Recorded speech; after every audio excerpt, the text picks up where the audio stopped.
Allah muliakan dalam nama Tuhan Yesus. Kami bersyukur Tuhan, hari ini Tuhan memberikan kesempatan kepada kami untuk mendengarkan sabda kebenaran firman Tuhan. Hamba-Mu yang bukan apa-apa, bukan siapa-siapa, Tuhan perlengkapi dalam kuasa roh-Mu Tuhan, agar apa yang hamba sampaikan dapat menjadi berkat bagi kami semua dan juga bagi diri hamba-Mu sendiri. Terima kasih Allah Bapa segala kuasa kegelapan yang mencoba mengintervensi kami sepakat patahkan di dalam nama Yesus. Dan Tuhan mari bekerja dalam kuasa roh-Mu secara leluasa, sehingga kami mendapatkan firman yang luar biasa dari Engkau, menjadi panutan, patokan dalam kehidupan kami, baik kehidupan kami di dunia ini dan persiapan-persiapan kami jelang kedatangan Tuhan. Terima kasih Bapa, dalam nama Yesus kami bersyukur, dan kami siap mendengarkan firman Tuhan. Haleluya. Amin. Baik, Bapak Ibu, Saudara yang terkasih, terima kasih sebelumnya kesempatan diberikan oleh Bapak Sinto atau pimpinan dalam FWF Osaka. FWF Osaka. Saya secara jujur untuk ibadah-ibadah SOM atau menyampaikan firman Tuhan dalam SOM agak kaku. Dan memang ini langsung diberikan judul oleh pimpinan di FWF Osaka, dan judul ini saya lihat-lihat beberapa waktu lalu dan sampai tadi saya melihat bahwa saya sulit memahami cara berpikir dari yang memberi judul kepada saya terkait dengan ayat 2 Samuel 12 ayat 13, 12 dan 13. Judulnya adalah, jawabannya adalah tidak. Ya. Sedangkan bagian firman Tuhan ini saya mau coba sambung-sambungkan, ini jawabannya tidak ini yang dimaksud dengan ayat 12 dan 13 ini apa maksudnya sebetulnya. Dan secara tekstual kita tidak mendapatkan sesuatu yang bisa sinkron secara langsung dengan Samuel 12 ayat Samuel pasal 12 ayat 12 dan 13. Tidak ada yang langsung sinkron dengan jawabannya adalah tidak.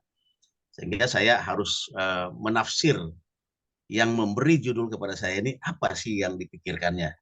Itu saya harus menafsir ke situ. Tetapi jika kita melihat dari keseluruhan cerita tentang kejatuhan Daud dan bagaimana Tuhan menegur dan memulihkan Daud, dan Tuhan juga memberikan hukuman, ya. Coba kita sama-sama memahami bahwa upah dosa adalah maut siapapun dia. Sekalipun itu orang yang diurapi Tuhan sekalipun. Daud seorang yang diurapi Tuhan, tetapi tidak terlepas daripada sanksi atau hukuman Tuhan kepada Daud. Dia harus menerima risiko itu, harus mendapatkan hukuman atas perbuatan yang dia buat. Nah, kembali kita melihat kepada latar belakang kejatuhan Daud sebelum kita sampai pada bagian ini. Bahwa ketika Tuhan memberikan kepada seseorang, ya, kepercayaan untuk memimpin, ya samalah seperti kita di bagian kita masing-masing, Tuhan memberikan kepercayaan untuk kita memimpin. Maka ada orang yang dipimpin dan ada otoritas yang melekat pada kita. Ada kekuasaan yang begitu besar yang melekat kepada kita. Sehingga kalau kita melihat, nah, apa yang kita harus lakukan dengan otoritas yang begitu besar? Tuhan mau setiap kita yang menjadi pemimpin di level apapun, di bagian apapun, itu menggambarkan kemuliaan Tuhan di situ. Dan dalam perjalanan Daud, apa yang tidak Tuhan berikan kepada Daud? Semuanya diberikan kepada Daud. Semuanya diserahkan kepada Daud. Sehingga kita lihat bahwa Tuhan sampai mengatakan bahwa apa yang kurang milik Tuhanmu aku kasih kepadamu. Kalau memang kau butuh ini lagi, butuh itu lagi, aku berikan. Wilayah kau butuh, aku berikan. Kekuasaan yang lebih besar lagi aku berikan. Nah, maka kalau kita lihat latar belakang sebetulnya, kalau Daud ini ya dapat kekuasaan dan dapat pujian yang luar biasa dari kemenangan-kemenangan yang dia lakukan. yang dia terima atas peperangan-peperangan yang terjadi. Nah, saudara, kalau kita mau lihat, kalau dalam dunia politik dewasa ini, orang sering bilang begini, kalau kita mau lihat aslinya seseorang, berikan dia kekuasaan, maka kita bisa melihat aslinya seperti apa.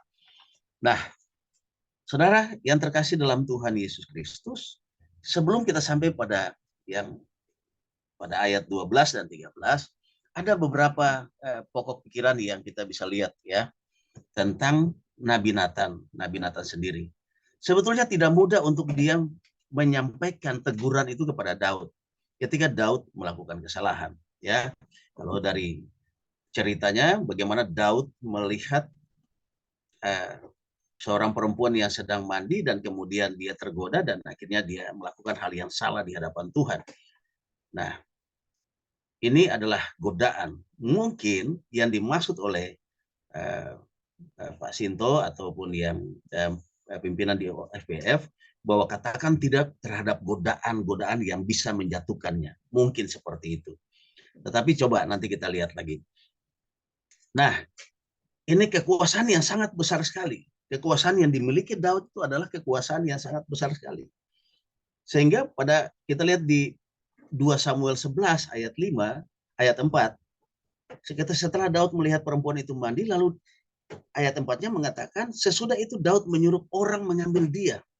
Perempuan itu datang kepadanya, lalu Daud tidur dengan dia. Perempuan itu baru selesai membersihkan diri dari kenajisannya. Kemudian pulanglah perempuan itu ke rumahnya. Kekuasaan yang sangat besar sehingga dia bisa melakukan apa saja. Nah, kekuasaan yang kita dapat, otoritas yang kita dapat dari Tuhan, itu jangan hendaknya kita menyalahgunakan itu. Menyalahgunakan itu untuk melampiaskan hawa nafsu ataupun keinginan kita. Jujur, godaan-godaan seperti itu ada di diri kita masing-masing. Dalam level kita di mana kita memimpin, itu ada. Dan saya sendiri merasakan itu juga. Saya sendiri merasakan itu. Bagaimana menjadi seorang pimpinan sinode, godaan untuk memperkaya diri itu sangat besar sekali. Sangat besar dan sangat mudah. Di depan mata kita itu sangat mudah. Sangat gampang sekali. Mudah sekali Bu, karena gampang saja kita tinggal ketemu dengan orang-orang yang punya duit banyak, yang mereka juga memang ada dalam dunia pelayanan, ya kan? Mereka ada dalam dunia pelayanan, lalu mereka sulit ditabiskan di gerejanya masing-masing, tinggal kita motivasi sedemikian rupa, ditabiskan jadi pendeta dan mereka dalam tanda petik jadi ATM berjalan kita. Bisa, itu banyak terjadi dalam praktek dunia pelayanan. Tetapi puji nama Tuhan sampai hari ini memang bukan saya membanggakan diri, tapi jangan sampai saya masih bisa berkata tidak, gitu kan, untuk godaan-godaan untuk menggunakan otoritas ataupun kekuasaan ataupun wewenang yang ada pada saya. Sampai hari ini saya masih mengatakan tidak. Nah, ini seharusnya menjadi satu sikap orang percaya bahwa mari mengatakan tidak kepada sesuatu yang dapat membawa kita kepada pelanggaran-pelanggaran. Nah, memang ini tidak gampang, Bapak Ibu Saudara yang terkasih. Kita hamba-hamba Tuhan ini kebanyakan godaan yang terbesar adalah uang, ya. Setelah itu yang lainnya, gitu kan. Nah, jadi tidak mudah sekali. Kekuasaan otoritas yang sangat besar itu membuat akhirnya Daud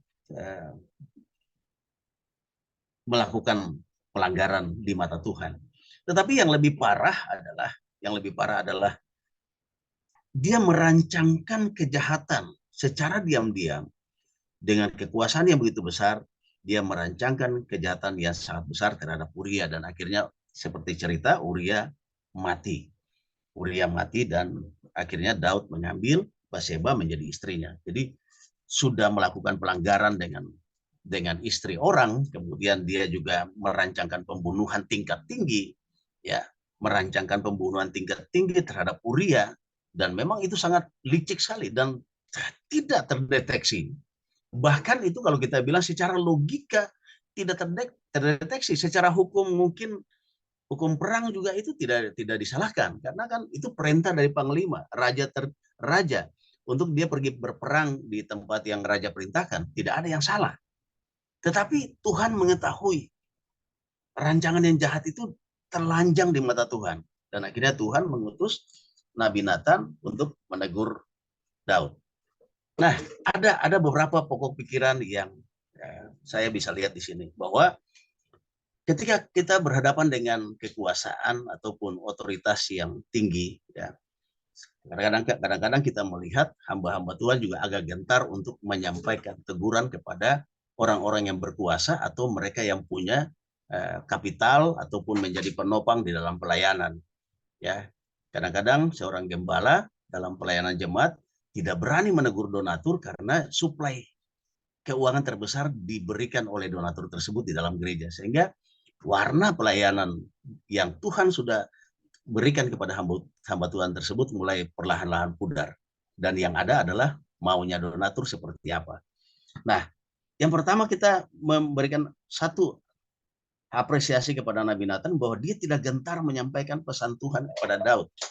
Walaupun dia tahu bahwa pada masa-masa itu, kalau kita salah bicara sedikit kepada raja, pasti selesai.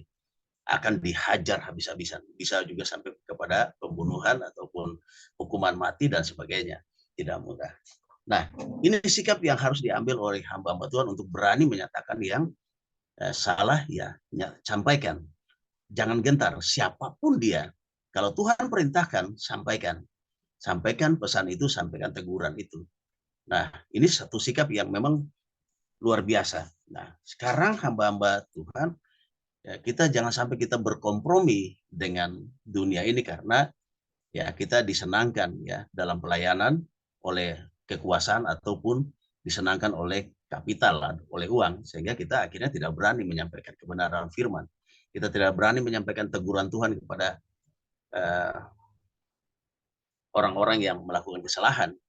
Dan memang dalam pelayanan saya pribadi pun sampai hari ini, puji Tuhan, saya ada dalam kehidupan yang sederhana, dan saya mencoba untuk jangan sampai mengatakan tidak terhadap godaan, ya, mengatakan tidak untuk berkompromi dengan peluang-peluang untuk bisa membuat saya tidak lagi punya prinsip yang teguh di dalam Tuhan. Dan puji Tuhan ya sampai saat ini, dan itu memang tidak terlepas dari dukungan doa juga dari orang-orang yang mengasihi saya, hamba-hamba Tuhan dan teman-teman rekan-rekan pelayan Tuhan. Nah, yang pertama, Nabi Nathan tidak gentar menyampaikan pesan Tuhan kepada Daud. Yang kedua adalah Nabi Nathan sangat mengasihi Daud, sehingga dia itu bentuk kasihnya, dia harus menyampaikan sesuatu. Saya pernah mengalami satu ketika seorang ibu telepon saya, dan dia katakan bahwa, Pak, saya di kantor polisi. Oh iya Bu, ada apa? Dia bilang saya sementara dalam proses mau laporkan suaminya yang melakukan kekerasan dalam rumah tangga terhadap dia. Nah, saya bilang oke, ini bagaimana ceritanya? Dia ceritakan secara singkat, dan dia bilang sudah terjadi selama 12 tahun. Jadi kekerasan itu sudah terjadi selama 12 tahun. Tapi tiba-tiba dia telepon gembalanya, gitu kan. Dia telepon gembalanya malah menyarankan dia jangan melaporkan. Nah, saya tidak setuju. Terlihat memang seperti hamba Tuhan ini atau gembala ini melakukan kasih kepada ibu ini, seolah-olah mengasihi. Tetapi yang saya lihat adalah dia kompromi, dan dia menjerumuskan keluarga ini jatuh ke dalam kehancuran lebih jauh. Alasannya kenapa? Sebetulnya kalau dengan melaporkan kepada polisi, itu juga bentuk kasih kepada ibu ini dan keluarganya. Sebab nanti dalam pelaporan itu, dalam prosesnya, itu pasti nanti ada ruang negosiasi, di mana nanti suami mau tidak mau dia akan buat surat pernyataan berjanji tidak akan melakukan kekerasan dan sebagainya, dan mereka bisa rujuk. Sebetulnya itu. Nah, itu sehingga saya sangat menyesalkan. Karena kalau tidak membuat satu efek jera seperti itu, tidak ada teguran yang keras, tidak ada satu sanksi yang begitu kuat, maka dia akan melakukan kesalahan yang besar di masa yang akan datang. Mungkin kali ini dia gampar dengan tangannya, tetapi besok-besok dia bisa melakukan yang lebih keras, karena tidak ada yang melarang dia. Tidak ada yang memberikan pressure kepada dia. Tidak ada yang menegur dia. Nah, Nabi Nathan mengasihi Daud sehingga dia menegur. Nah, saya tidak terlalu sepakat dengan cara seperti itu. Alasan yang berikut adalah sudah 12 tahun. Sehingga ini sudah menjadi budaya, tradisi, sudah mendarah daging ya. jadi kebiasaan yang sulit diubah, sehingga kalau tidak ada satu pressure, tekanan, dia tidak akan berubah. Dan yang berikut, alasan yang berikut, bahwa pemerintah itu adalah ya satu pemerintah hadir karena Allah juga menghendaki. Jadi tidak ada masalah sebetulnya kalau umpamanya diteruskan untuk dilaporkan kepada pihak kepolisian. Ada ruang negosiasi. Bisa juga nanti setelah lapor, katakanlah sudah 1-2 hari ditarik, ya, diamankan oleh pihak kepolisian, kemudian nanti bikin pernyataan lagi, cabut perkara. Bisa. Ada perjanjian yang disaksikan oleh keluarga masing-masing pihak dan juga pihak kepolisian. Nah, seperti itu. Nah, ini yang kedua. Itu bentuk kasih itu tidak selalu seperti kompromi gitu kan. Seperti harus lembut. Ya Allah mengasihi umatnya, dia menghajar. Allah mengasihi Daud, dia memberikan sanksi supaya kedepannya jangan lagi gitu. Nah, itu yang kedua. Yang ketiga adalah Nabi Nathan menyadari bahwa Daud adalah pemimpin bangsa.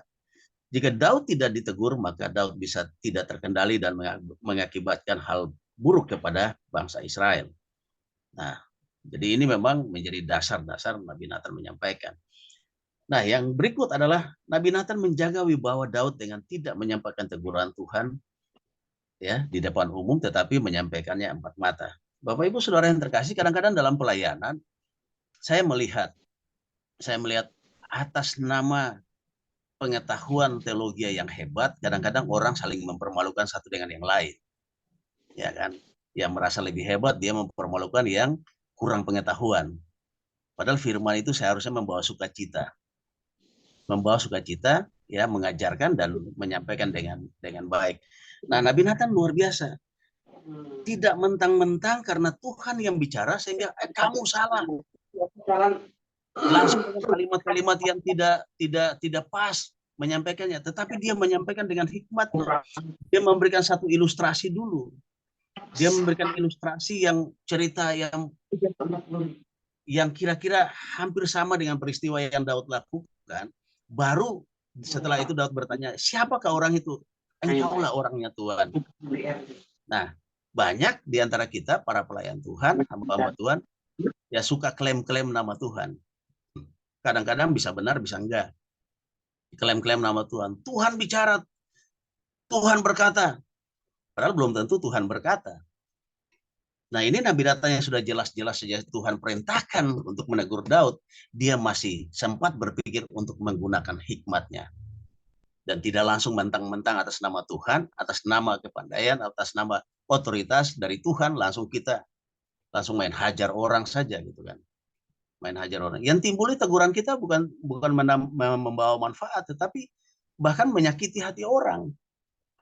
Menyakiti hati orang. Firman itu harusnya membawa sukacita, membawa damai, ketenangan, mengajarkan, mengubahkan. Ya, harusnya seperti itu. Sehingga Nabi Nathan menyampaikan dengan menjaga wibawa Daud, dia menyampaikan empat mata dan dia juga menggunakan ilustrasi. Nah, yang terakhir adalah ini yang saya bisa lihat di Samuel 12 ayat yang ke-12 sampai 13. Sebab engkau telah melakukannya secara tersembunyi, tetapi aku dalam hal ini Allah, akan melakukan hal itu di depan seluruh Israel secara terang-terangan. Lalu berkatalah Daud kepada Nathan, aku sudah berdosa kepada Tuhan. Dan Nathan berkata kepada Daud, Tuhan telah menjauhkan dosamu, engkau tidak akan mati. Nah, Bapak Ibu Saudara yang terkasih dalam Tuhan, ya, apa yang kita lakukan itu pasti salah di mata Tuhan itu pasti akan membawa satu konsekuensi, satu efek, satu akibat tersendiri. Dan mau tidak mau, ya, Tuhan Allah itu Maha Pengampun. Tetapi tetap upah dosa adalah maut. Ya, sama seperti pelanggaran kejahatan yang dilakukan, ya. Kalau kita dalam praktek hukum di negara ini, mungkin keluarga yang disolimi itu sudah mengampuni kita, tetapi hukum tidak akan melepaskan kita. Kita harus menjalani proses hukumnya. Dan ini diterima oleh Daud. Allah tidak Daud melakukan satu perbuatan jahat yang tersembunyi, tetapi Allah melakukan, ya, hukuman kepada Daud itu di depan seluruh bangsa Israel secara terang-terangan. Ya, ya mungkin ya gini, kalau saya boleh melihat kepada judul yang diberikan kepada saya terkait dengan ayat 12 dan 13 ini, ya, eh, katakan tidak, Tuhan, jangan sampai aku dipermalukan karena perbuatanku, ya kan? Jangan sampai ini menjadi satu hal yang membuat saya malu karena akibat perbuatan saya. Nah, ini yang coba coba saya tafsir, saya lihat bahwa uh, jangan sampai Tuhan. Nah, tetapi sesungguhnya itu kalau saya mau lihat lebih kepada, ya, katakan tidak itu lebih kepada godaan kekuasaan itu atau godaan untuk melakukan perbuatan yang jahat. Sebetulnya ke situ. Tetapi kalau kita sudah melakukan dan kita harus menerima konsekuensinya, jangan sampai, ya, jangan sampai. Karena kalau memang pembalasan ataupun hukuman Tuhan itu jatuh kepada kita dan itu terjadi terang-terangan dan mempermalukan kita, diri kita, komunitas yang kita pimpin, mempermalukan keluarga kita, mempermalukan orang-orang sekitar kita, ya, keluarga inti kita, maka itu sesuatu yang sangat-sangat berat sekali. Beban psikologi yang sangat besar sekali. Nah, ayat yang ke-13, lalu berkatalah Daud kepada Nathan, aku sudah berdosa kepada Tuhan, dan Nathan berkata kepadanya, Tuhan telah menjauhkan dosamu itu, engkau tidak akan mati. Tuhan mengampuni Daud, tetapi hukuman itu tetap berjalan, dan akhirnya anak yang dilahirkan dari bekas istri Uria bagi Daud, ya, akhirnya harus uh, menanggung konsekuensinya. Nah, itulah yang dirasakan oleh Daud, ya, sehingga itu juga membuat dia berduka yang sangat dalam. Tetapi akhirnya Tuhan memulihkan Daud. Nah, satu pelajaran yang sangat sangat sangat mahal sekali bahwa ketika kita mendapatkan godaan, sebetulnya kesadaran kita tuh ada pada saat kita mendapat. Kita semua tentu pernah mengalami dalam satu dinamika iman di mana kita ada dalam satu situasi di mana kita tergoda melakukan sesuatu yang salah. Semua kita pasti mengalami itu. Dan sebetulnya itu saat untuk kita mengatakan tidak. Jangan. Waktu Daud di soto istana seharusnya dia mengatakan tidak, tidak, tidak. Itu siapa saya tidak tahu. Kalau apalagi dia sudah bertanya bahwa itu istri orang, ya, istri Uria.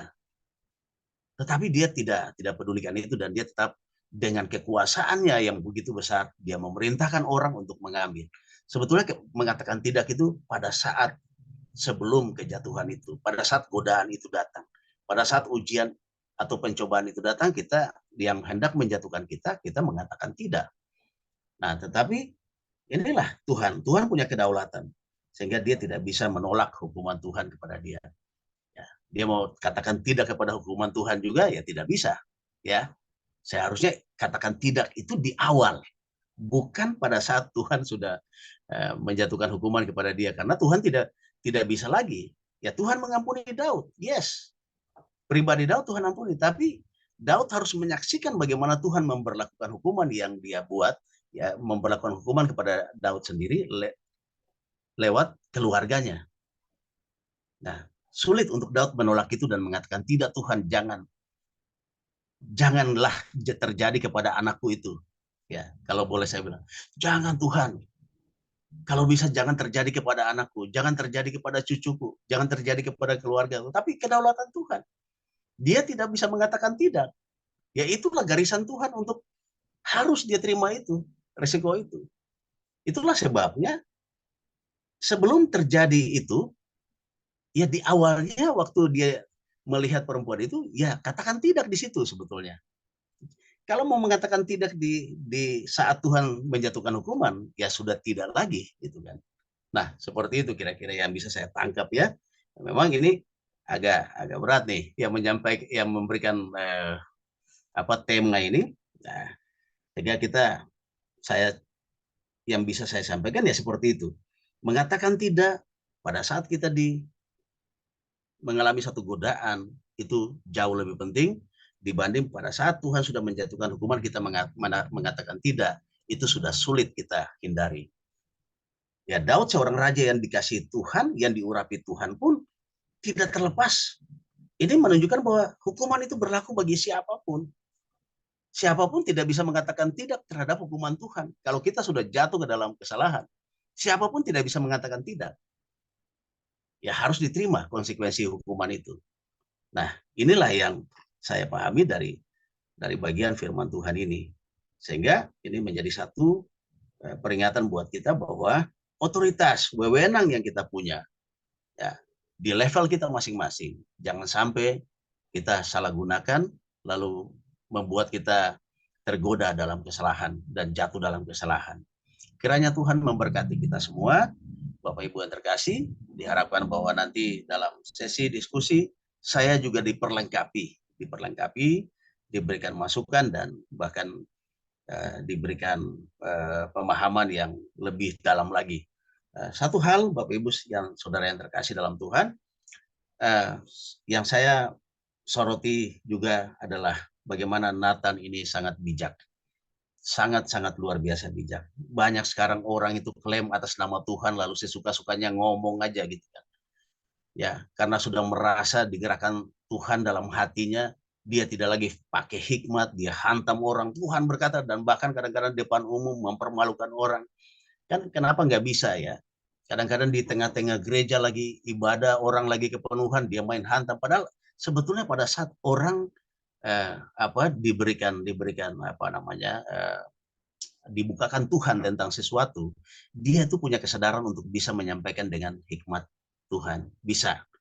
Tetapi kadang-kadang mereka lepas kendali, merasa bahwa Tuhan pakai mereka, ya sudah main ngomong aja.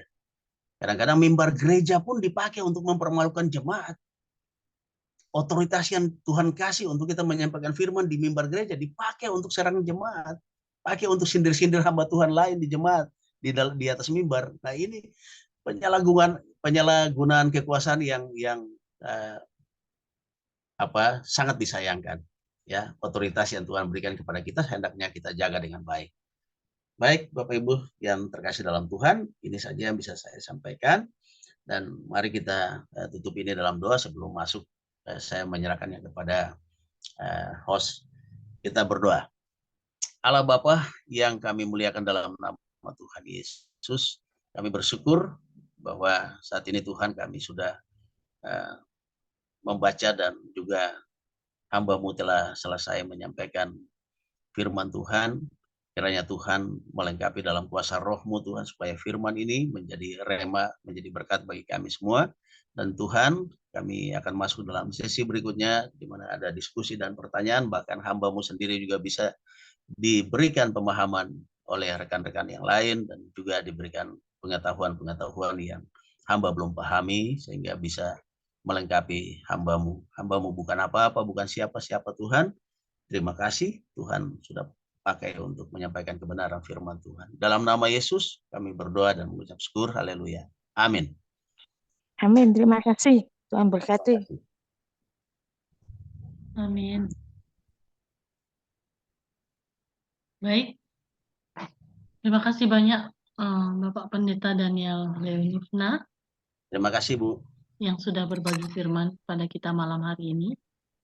Sekarang saya beri kesempatan kepada Bapak Ibu yang ingin menyampaikan pertanyaan ataupun sharing firman Tuhan terkait dengan tema kita pada malam hari ini.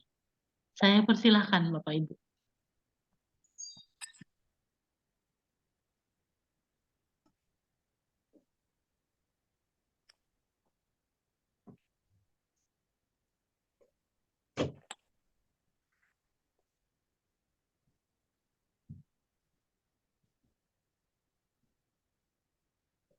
Ada?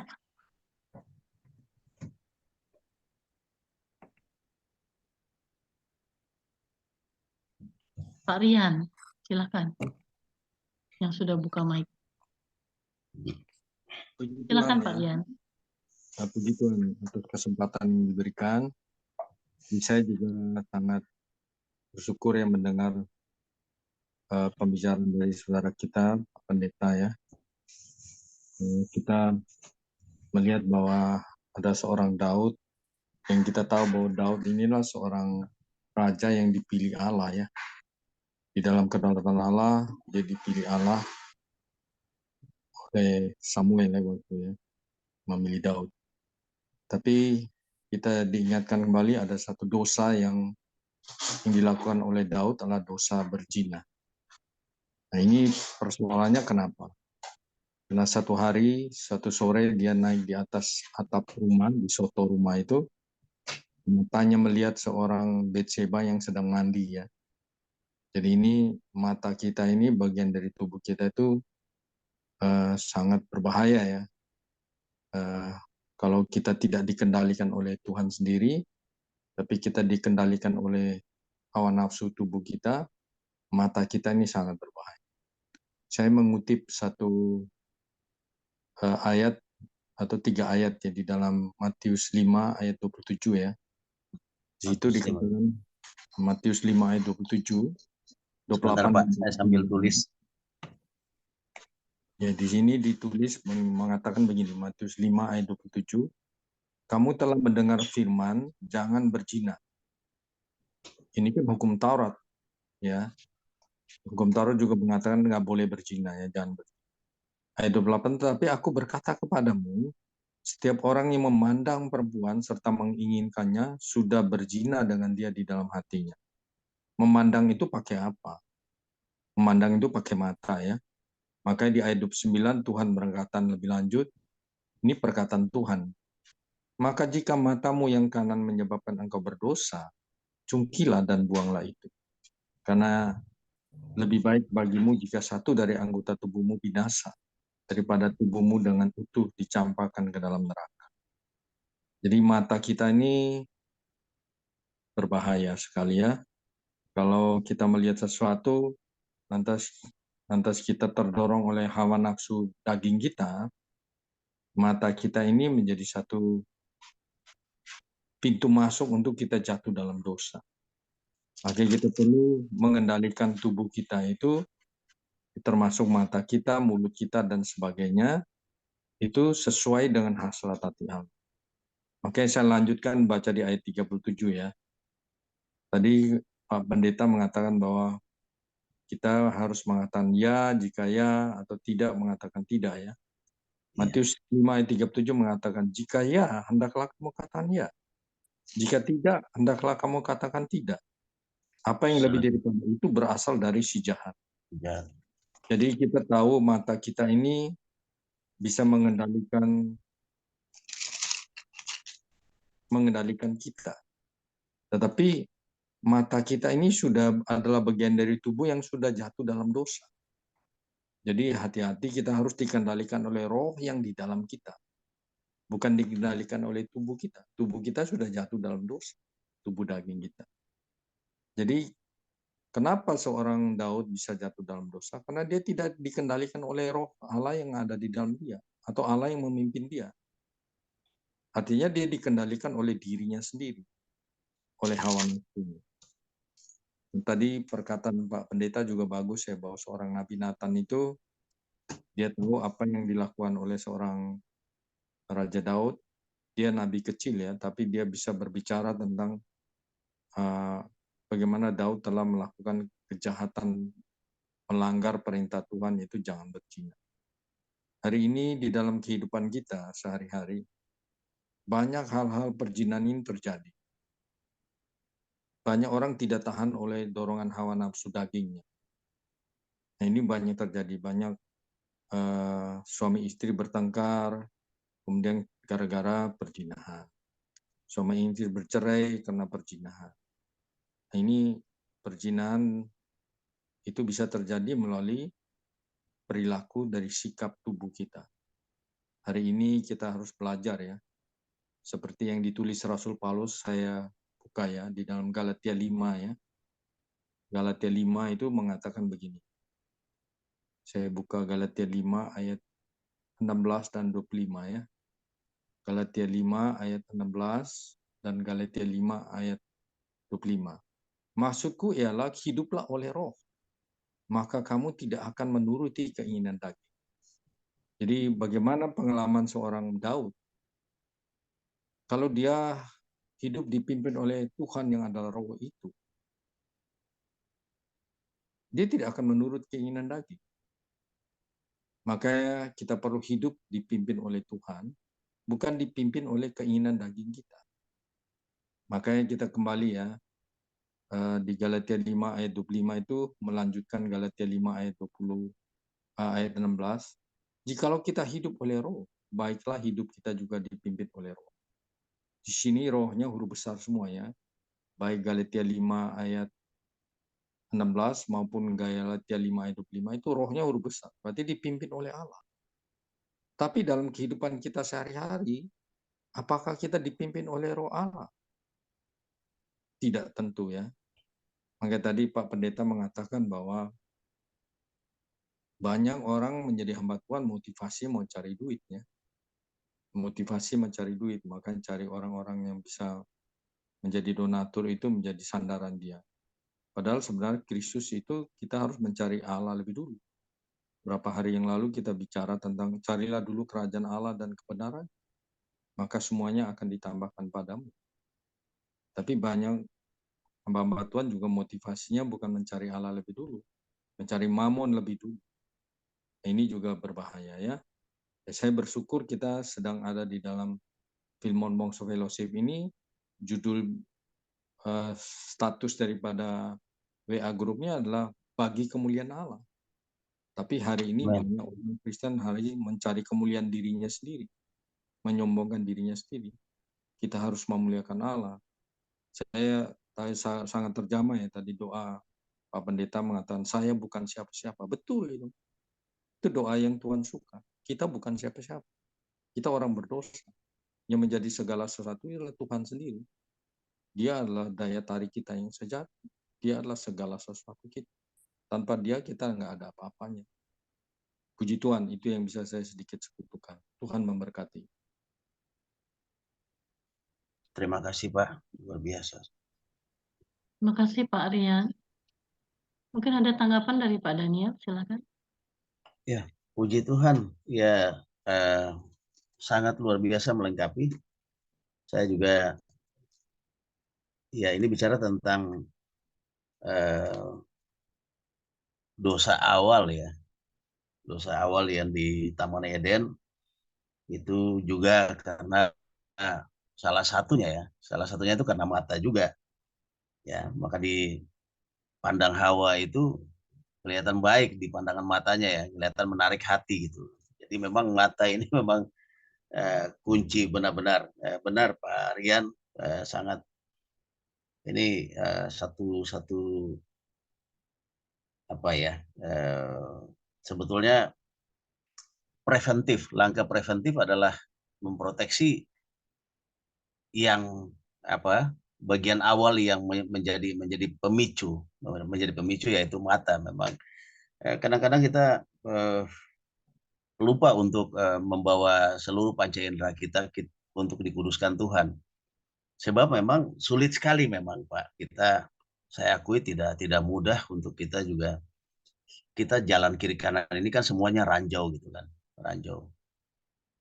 Ranjau ya, kita nggak bisa klaim bahwa hari ini kita ada dalam situasi yang bagaimana gitu kan. Kita nggak bisa memastikan itu, tapi ada ukuran-ukurannya bahwa ya kita sudah minta Tuhan untuk kuduskan, kita serahkan panca indera kita supaya jangan menjadi alat di mana masuklah hal-hal yang tidak baik itu. Jadi menyerahkan mata kita, ya saya ingat dulu lagu anak-anak sekolah minggu itu ya, hati-hati gunakan matamu, kan, hati-hati gunakan. Jadi panca indera kita serahkan, hati-hati kita gunakan. Ya benar Pak Rian, terima kasih, luar biasa. Saya catat yang Bapak sampaikan dan ini juga menjadi satu referensi buat saya nanti untuk di momen berikut saya bisa menjelaskan lebih lengkap lagi. Terima kasih Pak Rian. Baik. Amin. Mungkin Pak Pendeta bisa catat tambah satu ayat ya. Iya. Itu di Roma 12 ayat 2. Roma 12 ayat 2 ya. Ayat 1 dan 2 itu penting sekali. Coba mungkin saya bacakan saja ya. Iya. Di Roma 12 ayat 1 dan 2 itu kan Rasul Paulus berbicara tentang mempersembahkan tubuh ya. Ya, oke. Roma 12 ayat 1 dan 2 ya. Di situ dikatakan, karena itu saudara-saudara, oleh kemurahan Allah aku menasihatkan kamu supaya kamu mempersembahkan tubuhmu sebagai persembahan yang hidup, yang kudus dan yang berkenan kepada Allah. Itulah ibadahmu yang sejati. Jadi kita harus mempersembahkan tubuh kita kepada Allah yang kudus ya. Kemudian dikatakan di ayat 2, janganlah kamu menjadi serupa dengan dunia ini, tetapi berubahlah oleh pembaruan budimu sehingga kamu dapat membedakan mana kehendak Allah, apa yang baik, yang berkenan kepadanya dan sempurna. Jadi tubuh kita itu perlu dipersembahkan kepada Allah yang kudus, supaya Allah memimpin kita dan kita bisa membedakan. Mata kita bisa membedakan ini baik atau tidak baik. Makanya kalau tidak baik kita katakan tidak. Dan kita melawan. Ya. Jadi ini ayat-ayat yang dipakai oleh Rasul Paulus untuk mengubah kita. Persembahkan tubuh kita bagi Allah, bukan bagi iblis. Tapi banyak orang hari ini bekerja sama dengan iblis. Siapa yang tepuk tangan? Kalau dia bekerja sama dengan iblis, Allah bersedih hatinya. Efesus 4 ayat 30 ada Allah sedih. Tapi ketika kita bekerja sama dengan iblis, iblis suruh lanjutkan, dia bersorak-sorai. Artinya kita berada di kubu iblis. Seorang Daud artinya jatuh dalam dosa.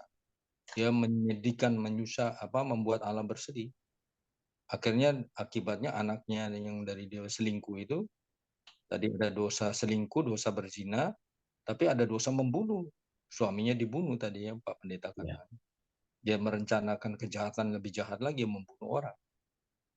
Jadi artinya dosa-dosa seorang Raja Daud itu dimulai dari mata. Karena dia mempersembahkan tubuh bagi kepentingan Allah. Tubuhnya dipersembahkan bagi kepentingan iblis. Nah itu bermasalah. Maka Rasul Paulus mengatakan di Roma 12 ayat 1 dan 2 itu penting sekali. Ibadah kita yang sejati adalah mempersembahkan tubuh sebagai persembahan yang hidup, yang kudus dan yang berkenan kepada Allah. Itulah ibadahmu yang sejati.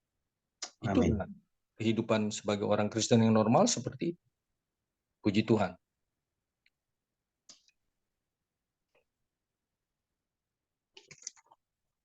Terima kasih Pak Rian. Baik, selanjutnya saya persilakan Bapak Ibu yang lain.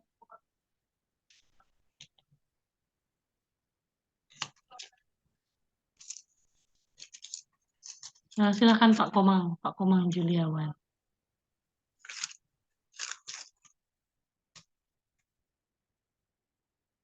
Baik, terima kasih untuk kesempatannya yang diberikan kepada saya. Dan terima kasih juga untuk Pak Pendeta yang sudah menyampaikan bahan renungan malam hari ini. Kalau saya mencoba mencari tema yang sudah diberikan, kan jawabannya tidak gitu. Iya. Tetapi kalau saya masuk dari gini juga ya, kebaikan Tuhan kepada Daud. Kita ketahui bersama kan ya, Tuhan kan sangat baik ya. Tetapi bukan berarti kebaikan Tuhan itu kita remehkan gitu. Jadi kita gampang. Kemudian kita melihat sebenarnya Daud itu kan gembala. Tugasnya cuma di ladang aja. Dia bukan orang apa-apa. Tetapi kasih Tuhan itu, anugerah Tuhan itu sungguh luar biasa buat Daud. Dia dikasihi, Tuhan menuntun, terus menyertai, bahkan sampai menjadikan Daud menjadi seorang pemimpin. Bahkan bukan hanya menjadi seorang pemimpin, dalam setiap strategi peperangan kan Tuhan selalu hadir dalam hidupnya. Tetapi Tuhan juga menegur gitu, seperti yang Bapak Pendeta sampaikan tadi kan, ilustrasinya udah menurut saya masuk gitu ya. Ada seseorang donatur yang bisa memberikan segala sesuatunya, bukan berarti dia tidak boleh ditegur gitu. Kadang-kala kan itu yang menjadi polemik dan pergumulan sebagai seorang hamba Tuhan. Nanti ada kata saya perlu keras menyampaikan firman, tahu-taunya dia sakit hati, selesai membantu. Nah, itu kan duniawi sekali. Tapi kan tadi udah ditegaskan sama Bapak yang barusan menyampaikan itu kan, jangan sampai kita jadi hamba Tuhan yang menyembah kepada mamun, bukan kepada Allah itu. Andai kata kita pasti kita tidak akan berani menegur, dan kita kecenderungan menyampaikan firman Tuhan pasti yang menghibur dan yang menyenangkan telinga kan gitu, supaya ya pemasukannya tambah lagi lah kan begitu. Ya itu cuma hiburan aja gitu. Tuhan juga menegur Daud ketika Daud bersalah. Bagi Daud, Tuhan tidak tahu apa yang dia lakukan kan begitu. Dia berusaha bersembunyi bahwa Tuhan nggak tahu deh kayaknya. Tuhan itu kan baik gitu. Tapi Tuhan ternyata tahu. Bahkan Tuhan juga memberikan hukuman, dan hukuman dari Tuhan itu tetap berlangsung dengan kematian anak yang lahir dari Betsheba. Dan yang perlu kita lihat kan hukuman tetap berjalan, tetapi pengampunan Tuhan bagi Daud juga kan terjadi gitu. Artinya konsekuensi dari hukuman itu tetap berlangsung gitu. Walaupun Tuhan mengampuni, tapi kan konsekuensinya itu nggak hilang gitu. Karena setiap apa yang kita lakukan kan pasti kita terima balasannya gitu. Kemudian yang Tuhan ajarkan itu kan dosa harus dibereskan, yaitu konsekuensi dari dosa itu tetap ada. Kemudian kita melakukan dosa dan Tuhan memberi teguran melalui firman-Nya, sebenarnya tindakan yang kita lakukan adalah mohon ampun dan berusaha untuk melanjutkan hidup dengan ketaatan penuh. Nah, kan ini yang harus kita lakukan ketika kita ditegur oleh firman Tuhan, bukan mengeraskan hati atau kadang-kadang kan emosi, apalagi kan seringkali jemaat mungkin atau orang-orang yang berpengaruh di gereja mengatakan siapa sih kamu gitu. Padahal itu firman yang disampaikan untuk menyampaikan teguran. Kemudian kalau saya melihat dari tema yang diberikan jawabannya adalah tidak itu adalah saya mencoba melihat ternyata saya coba sih di ayat yang kedua-dua ini jawabnya selagi anak itu hidup aku berpuasa dan menangis karena pikirku siapa tahu mengasihani aku sehingga anak itu tetap hidup.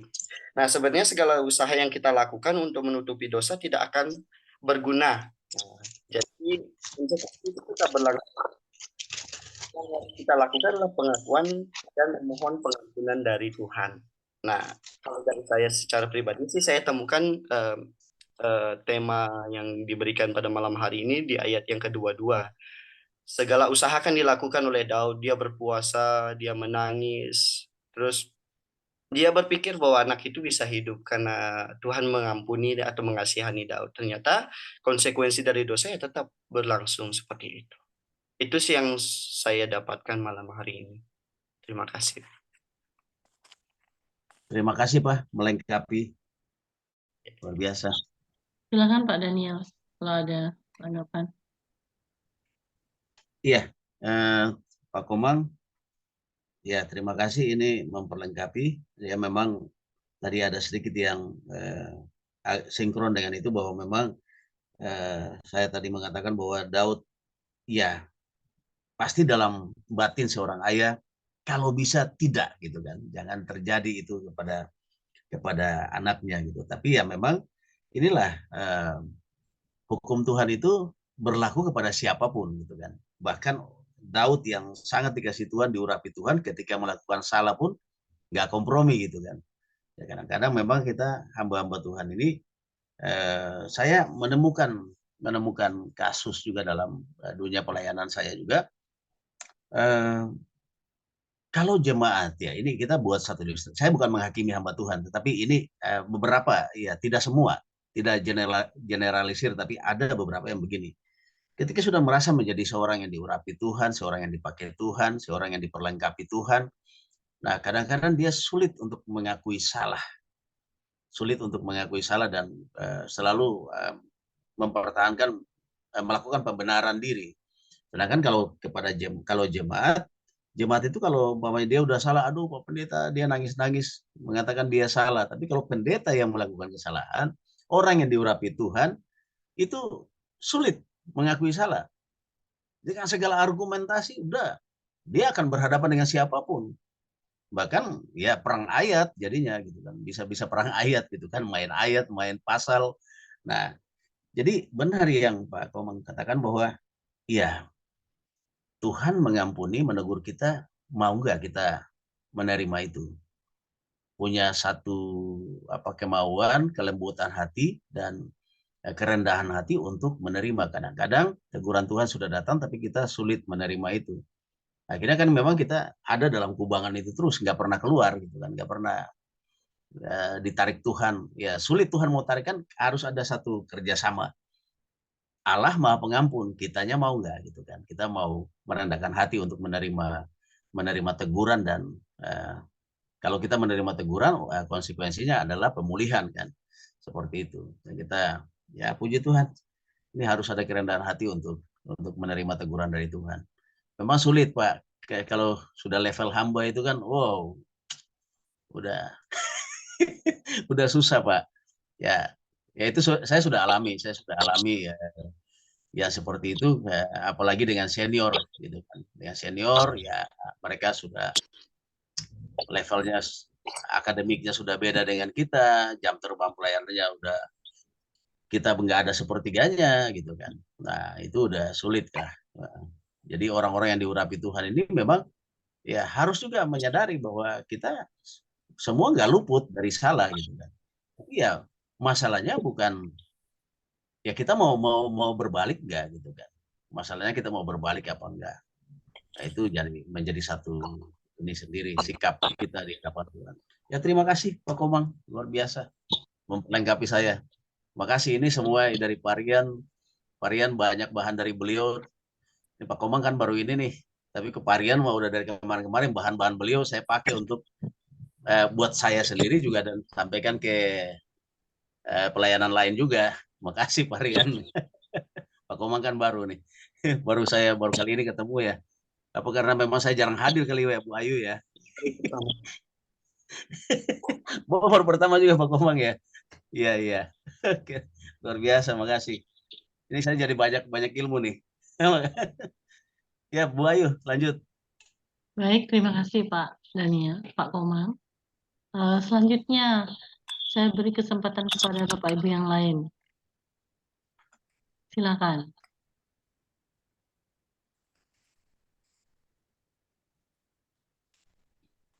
Ada?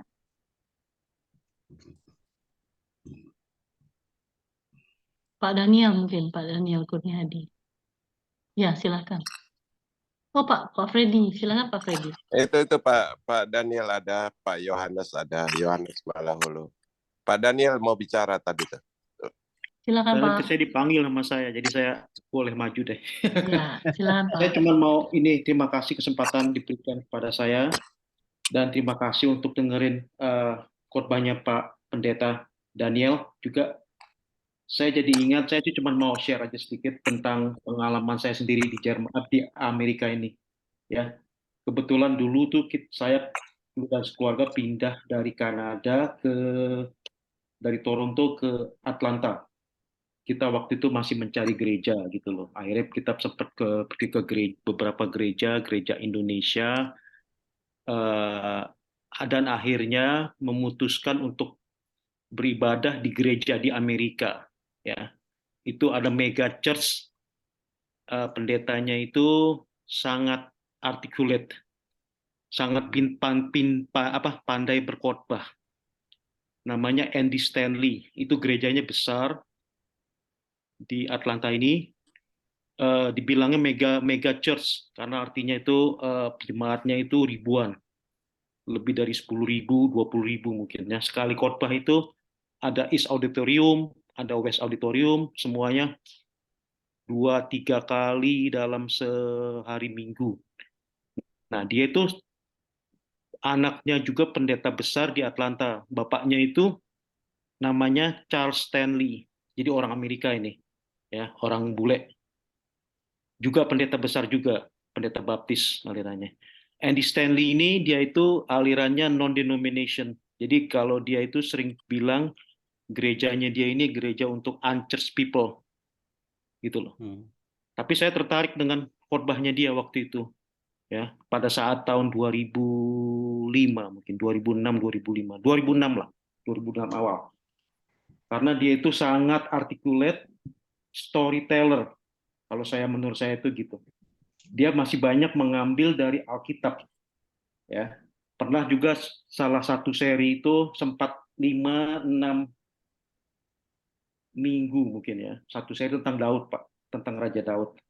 Oh iya. Itu dia mulai cerita dari sebelum dari raja semua segala macam tentang kesempatan waktu itu kalau Daud itu bisa membunuh Raja Saul. Ya kan? Tapi Daud tidak melakukannya gitu loh. Tapi akhirnya terus sampai dia menjadi raja. menjadi raja, menjadi punya kuasa, akhirnya terus juga jatuh ke dalam dosa dan sebagainya. Boleh dibilang serinya Andy Stanley ini very interested. Setiap minggu itu merasa wah cocok gereja ini gitu loh, bagus gitu kan. Ya udah, tapi akhirnya kembali lagi mungkin ada konflik ya Pak ya, seperti yang Pak Daniel tadi bilang itu gereja itu mungkin ada konflik dengan donatur yang mungkin ya kasih banyak, donasi banyak, persembahan banyak gitu loh. Dan di Amerika ini kadang-kadang donaturnya ini mungkin tidak individual, tidak hanya berupa individual, tidak hanya perorangan, mungkin berupa organisasi gitu loh Pak.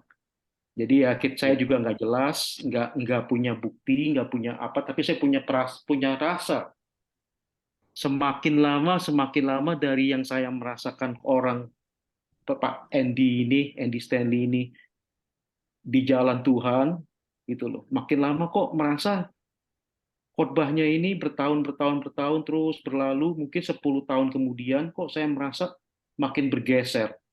Jadi saya hanya cuma bisa menebak Pak sampai sekarang.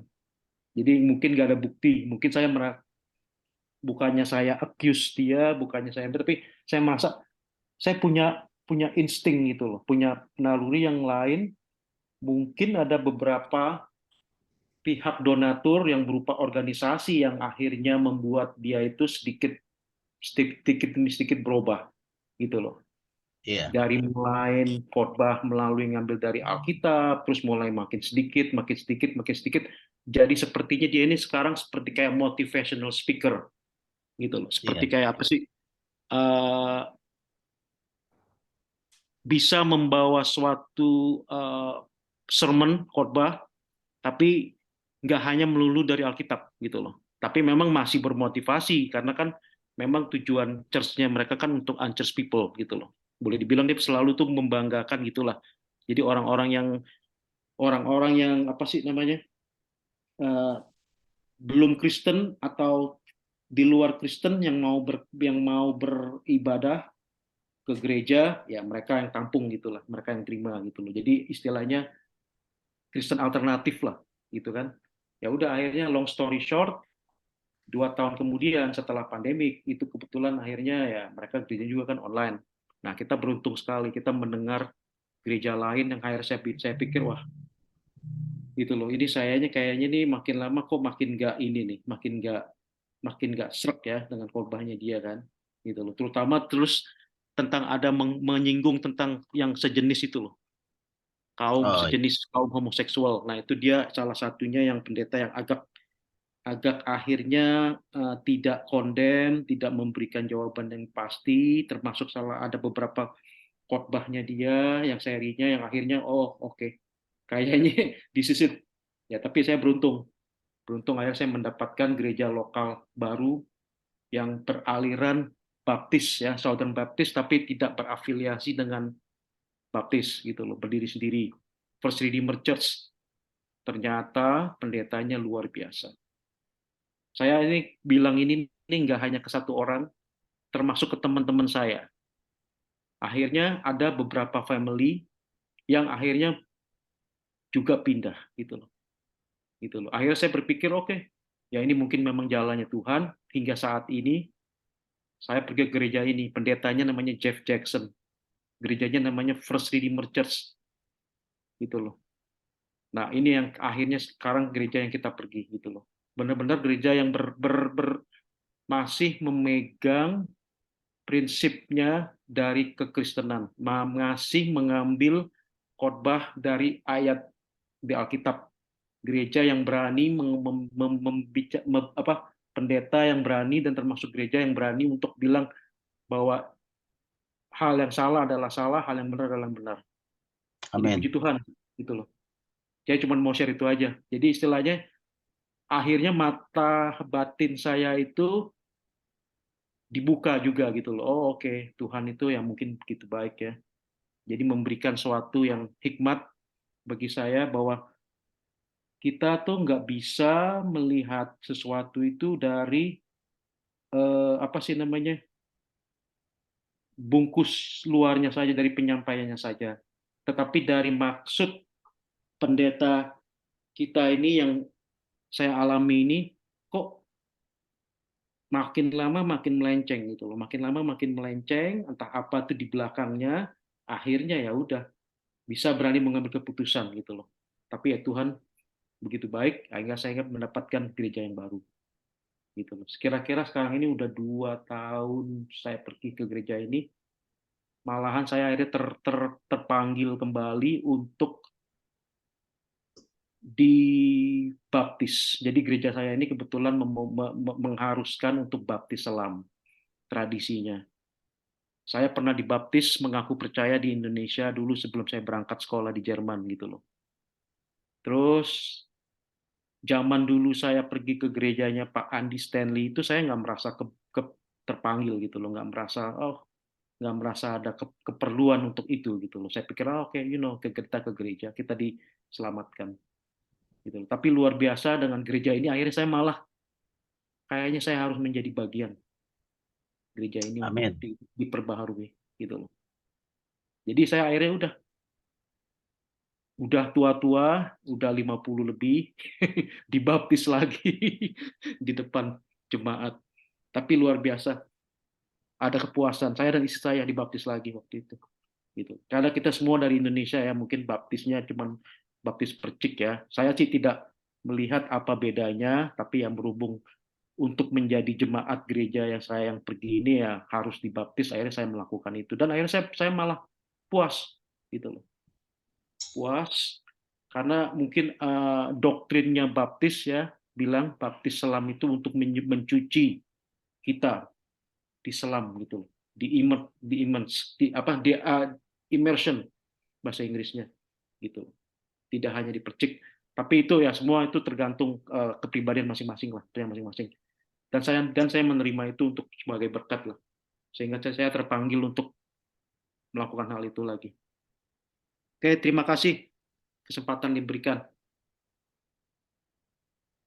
Baik, terima kasih Pak Daniel Kurniadi dari Atlanta, Amerika. Silakan kalau ada tanggapan dari Pak Pendeta Daniel Leonurna. Iya, terima kasih Pak Daniel Kurniadi. Ya memang Pak, menjaga kemurnian itulah problem yang dialami oleh Daud juga. Bagaimana dia menjaga kemurnian dia di hadapan Tuhan, ya, supaya sampai akhir masa dia mengabdi sebagai raja itu juga tetap dalam tracknya Tuhan. Itu tidak mudah Pak. Kan kalau Daud kan kekuasaan yang begitu besar itu membuat dia tergoda. Dan memang sama dengan kita Pak, hamba-hamba Tuhan juga yang terpanggil untuk melayani, memang tidak mudah Pak, tidak gampang. Ketika salah satu problem yang membuat agak-agak bergeser, bukan pembenaran Pak, bukan pembenaran, tetapi salah satu problem adalah memang tuntutan pelayanan itu begitu besar sekali. Jadi bukan membela hamba Tuhan tersebut juga, tapi tuntutan pelayanan itu besar sekali. Bagaimana jemaat yang makin besar dengan segala tuntutan, kalau kita hanya memberitakan saja, barangkali itu mudah saja. Tetapi ada bagian-bagian lain di mana kita juga memelihara jemaat sampai bahkan kepada hal-hal yang sifatnya diakonia ya, sosial yang dimana kadang-kadang mereka mengeluh begini begitu. Itulah sebabnya banyak teman-teman saya memilih lebih pelayanan lepas gitu kan, nggak mau jadi gembala jemaat karena bebannya sangat berat sekali ya. Apalagi memang di Indonesia banyak dari jemaat itu menganggap bahwa pendeta itu tempat pelarian gitu kan. Jadi kalau SPP anaknya masalah ya larinya ke pendeta. Saya punya teman di satu daerah di Solo, di Tawangmangu namanya. Beliau itu sampai berapa kali jual motor itu. Punya motor baru, beli second jemaat datang nangis-nangis ya jual. Ya udah jual, bilang sama istri jual. Ya sampai konsekuensinya ya ribut-ribut lah sama istri juga gitu kan.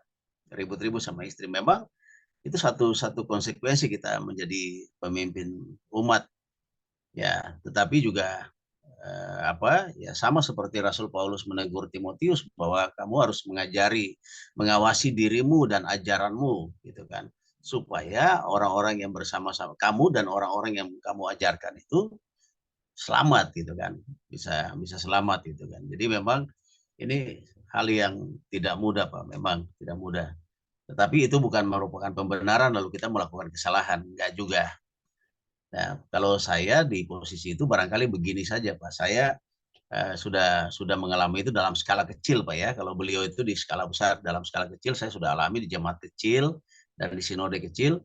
Saya sudah sampai berdoa, Tuhan ini gereja punyamu, pelayanan punyamu. Saya ini PLT doang, gitu kan. Pelaksana tugas doang gitu kan. Kalau memang sudah waktunya saya harus lepas, saya lepaskan ini gitu kan.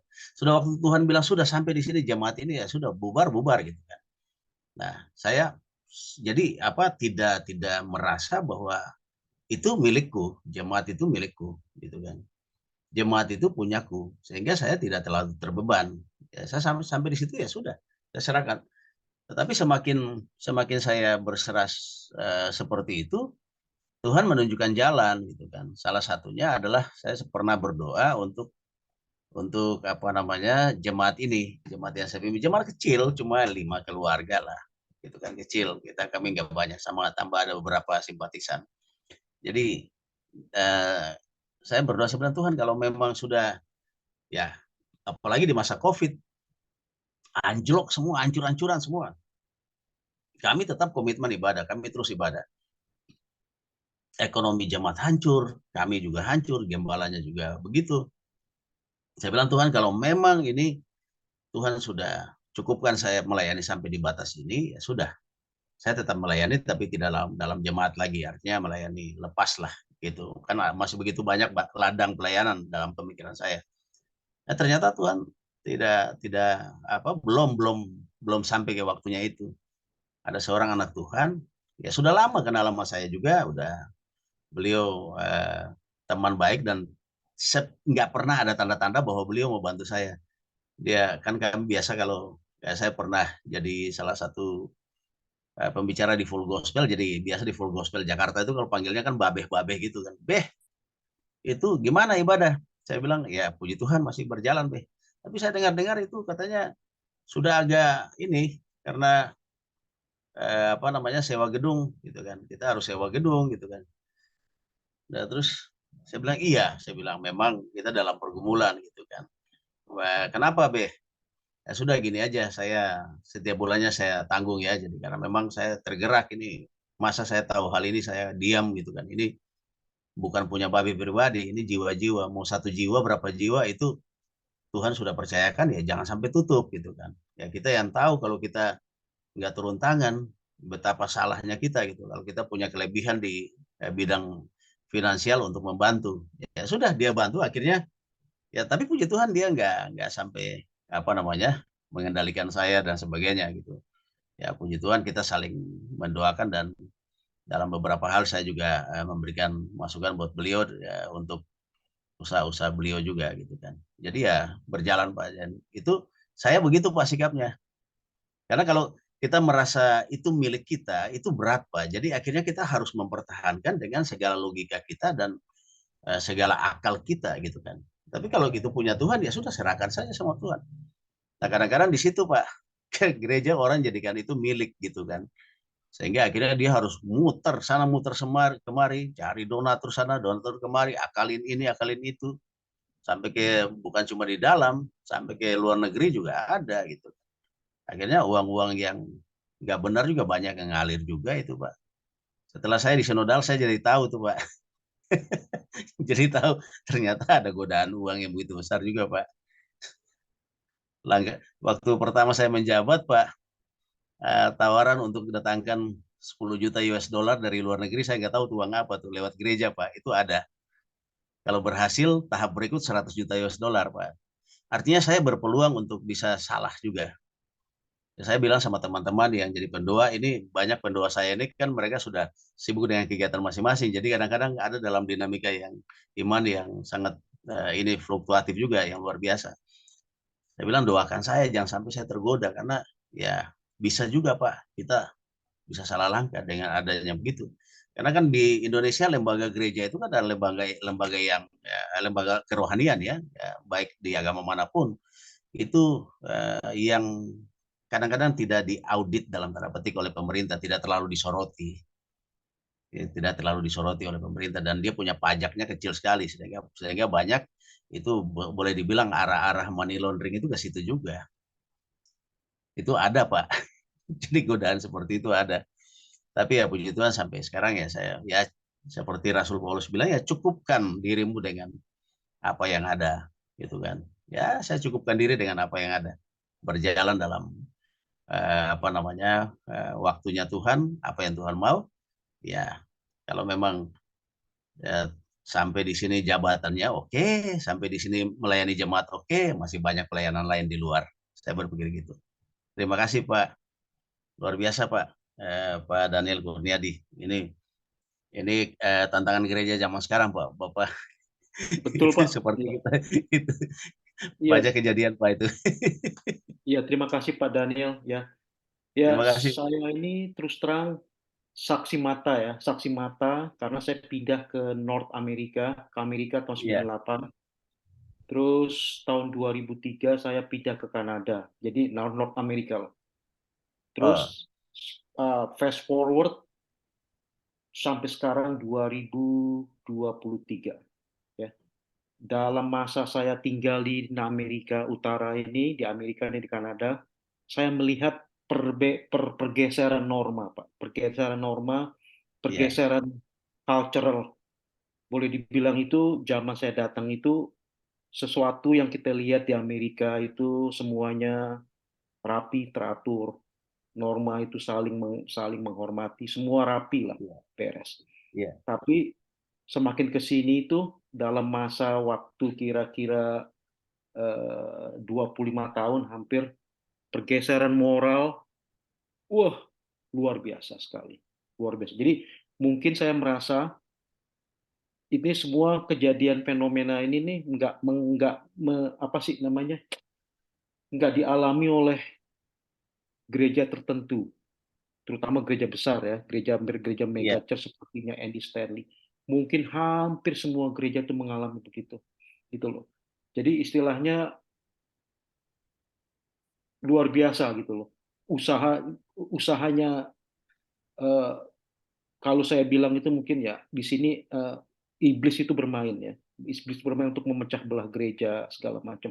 Gereja yang saya pergi waktu itu, gereja North Point itu jemaatnya itu members. Jadi mereka sekarang udah tidak ada jemaat. Mereka itu boleh dibilang nggak ada lagi orang yang mau jadi member, mau jadi jemaat enggak. Mereka udah tutup pendaftaran itulah gitu boleh dibilang. Gereja lepas lah boleh dibilang. Ya itu mungkin karena banyak yang pengunjung, pendengar khotbah yang mereka ini harus rangkul semua. Tapi memang mungkin mayoritas paling banyak yang orang yang non Kristen gitu loh. Dan mungkin biaya dana itu mungkin banyak dapat dari organisasi bukannya individual. Nah, organisasi di Amerika ini yang terutama untuk kaum sejenis ya, boleh dibilang itu luar biasa. Mereka itu kasihnya itu mungkin besar-besaran, kita nggak tahu gitu loh. Jadi mau nggak mau ya akhirnya ya pemimpin gereja akhirnya ya udah tunduk, mau milih mana gitu loh, mau milih punya bangunan, punya gereja yang butuh biaya untuk perawatan, biaya mungkin masih pinjaman uang gitu loh segala macam, akhirnya turut menuruti mereka gitu loh. Ajaran akhirnya makin lama makin berubah, makin bergeser gitu loh. Gitu. Nah, yang membuat saya itu memutuskan pindah, dia tuh beberapa kali terakhir sebelum saya pindah itu membuat beberapa cerita, beberapa seri, beberapa sermon yang bahwa Alkitab itu Perjanjian Lama itu banyak kelemahannya. gitu loh. Banyak Hmm. kelemahannya, jadi become irrelevant. Dia ngomong gitu, become irrelevant, menjadi batu Ah, sandungan. Kalau orang Kristen itu bisa diserang dengan iya, kitab perjanjian lama. Jadi ya sudah, dia bilang kalau seandainya kamu disuruh pilih, kamu antara memilih sains atau memilih kitab perjanjian lama, terutama kitab Genesis lah mungkin maksudnya dia. Ya, iya, ya udah, kamu go with the science. Jadi saya berpikir, oh oke, well ini pendeta makin lama makin makin ini loh, makin jelas, makin kelihatan gitu loh. Terus akhirnya dia sempat juga membuat suatu sermon, saya lupa itu tahun berapa, mungkin 2018 kali. Judulnya itu When Gracie Met Trudy. Itu artinya itu ya apa sih bahasa Inggrisnya itu ya nggak ada. Gracie Met Trudy itu nggak ada. Gracie itu artinya itu dibikin saya seperti nama orang lah. Met Trudy. oh, Jadi istilahnya itu apabila truth bertemu dengan grace, Tuhan itu akan iya, pilih yang mana, gitulah.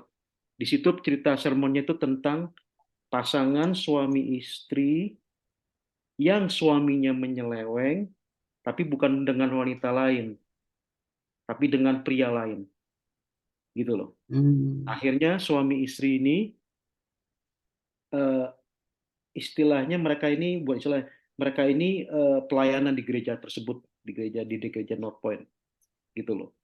Terus gereja ini akhirnya bersikap bertindak, oke, nggak boleh pelayanan lagi, gitu, nggak boleh pelayanan lagi. Tapi pelayanannya ini di stop bukannya karena suaminya ini menyeleweng terus menjadi homoseksual yang salah, tapi di alasan gereja tidak boleh melayani karena mereka ini melakukan hubungan di luar nikah, gitu loh. Jadi ada sesuatu, saya rasa ini yang membuat Andy Stanley ini hesitant, apa ya hesitant bahasa Indonesia-nya, enggan enggan untuk memasuki teritori yang mengkritik hubungan sejenis, gitu loh Pak. Ngerti maksud saya Pak? iya, Jadi dia tuh lebih condong, oke. Jadi normanya dia ini makin lama makin bergeser. Pendeta yang nggak berani ngomong gitu loh, nggak berani ngomong, oh itu salah gitu. Kaum sejenis itu salah. Dia nggak berani karena ya itulah. Saya rasa itu ada unsur lain yang membuat dia tidak berani berbilang tidak, Pak. Kan judulnya sermon hari ini kan berani bilang tidak kan. Nah ini akhirnya dia terbawa untuk menjadi tidak berani untuk bilang tidak. iya, Bahwa itu Pak. Gitu. Ya, terima kasih Pak. Ini Pak Daniel. Apalagi Bapak iya, kan gembala sidang kan, sinode segala macam kan, tahu semua seluk-beluknya. Tapi memang Pak, pergerakan ini cepat sekali Pak. Cepat sekali di Amerika ini Pak. Banyak sekali gereja-gereja besar yang sudah jatuh Pak. Betul. iya, Termasuk salah satunya kalau pernah dengar itu gereja Metodis. Metodis secara organisasi itu jatuh juga udah mengakui sejenis, kaum sejenis sudah diakui. Jadi banyak juga gereja-gereja yang akhirnya melepaskan diri dari organisasi Metodis. Itu salah satunya itu loh. Banyak dan masih banyak lagi yang lain. Gitu loh. Luar biasa ininya. iya, Apa namanya transformasi ini, tapi bukannya ke menjadi positif, tapi menjadi negatif gitu loh. Makin buruk gitu loh. Cultural iya, war di Amerika ini Pak. Mungkin karena Amerika ini ya salah satu ininya ya Pak ya, pemimpin dunia ya Pak ya. Jadi boleh dibilang iya, apa yang terjadi di Amerika, kalau Amerika sudah bisa ditransform, sudah bisa dirubah, seluruh dunia akan dirubah gitu loh Pak. Jadi mereka betul, ini benar-benar kita bergumul ini Pak. Gereja-gereja bergumul, termasuk COVID itu loh Pak. Pandemik iya, 2020 yang diincar itu adalah gereja Pak. Gereja yang nggak boleh punya kebaktian lokal Pak. Gitu. Nah betul, gereja yang saya pergi ini one of very few, salah satu gereja yang sangat sedikit yang tutup mungkin 1 minggu 2 minggu tapi berani membuka. Tapi memang kita pakai social distancing gitu loh. Artinya itu duduknya jauh-jauh gitu kan, ngikutin iya, protokol. gereja-gereja besar Pak, yang lain Pak, tumbang Pak, diintimidasi sehingga hanya boleh online Pak. Itulah yang menyebabkan saya pindah itu gitu Pak. Kerinduan untuk bisa beribadah lagi di gedung gereja. Itu loh Pak. Karena semuanya tutup Pak. Amerika ini benar-benar lumpuh. 2020 lumpuh. Tapi saya merasa itu semua adalah perang melawan Kristen Pak. Zaman saya datang ke Amerika 98, Amerika ini negara yang didirikan oleh Judeo-Christianity. Artinya itu didirikan oleh orang-orang Kristen. Ya. Tapi sekarang ini Pak berubah Pak. Berubah pelan-pelan Pak. Jadi yang mau dihancurkan itu institusi Kristen Pak di Amerika Pak. Luar biasa kerja kerasnya mereka itu Pak. Jadi kalau seandainya dulu pernah melihat episode-episode tentang pendeta ditahan itu, tapi nggak di Amerika ya, tapi di Kanada Pak.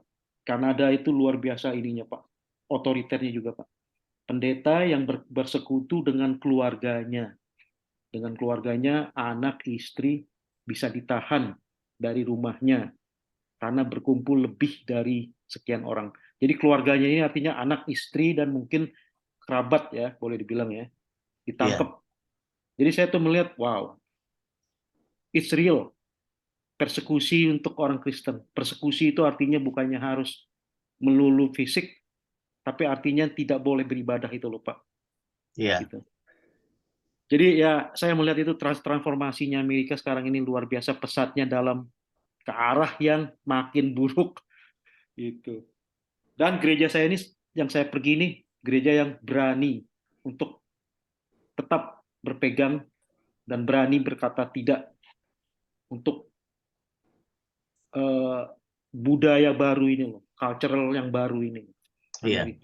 Gitu Pak. Terima kasih Pak. Luar biasa. Terima kasih Pak Daniel Kurniadi. Yang selanjutnya ada Pak Freddy, buka mic. Silakan Pak. Saya Bu. Yes, silakan Pak.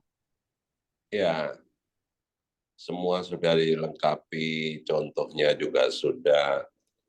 Mungkin saya cuma sarankan aja, banyak yang melihat perbuatannya Daud gitu.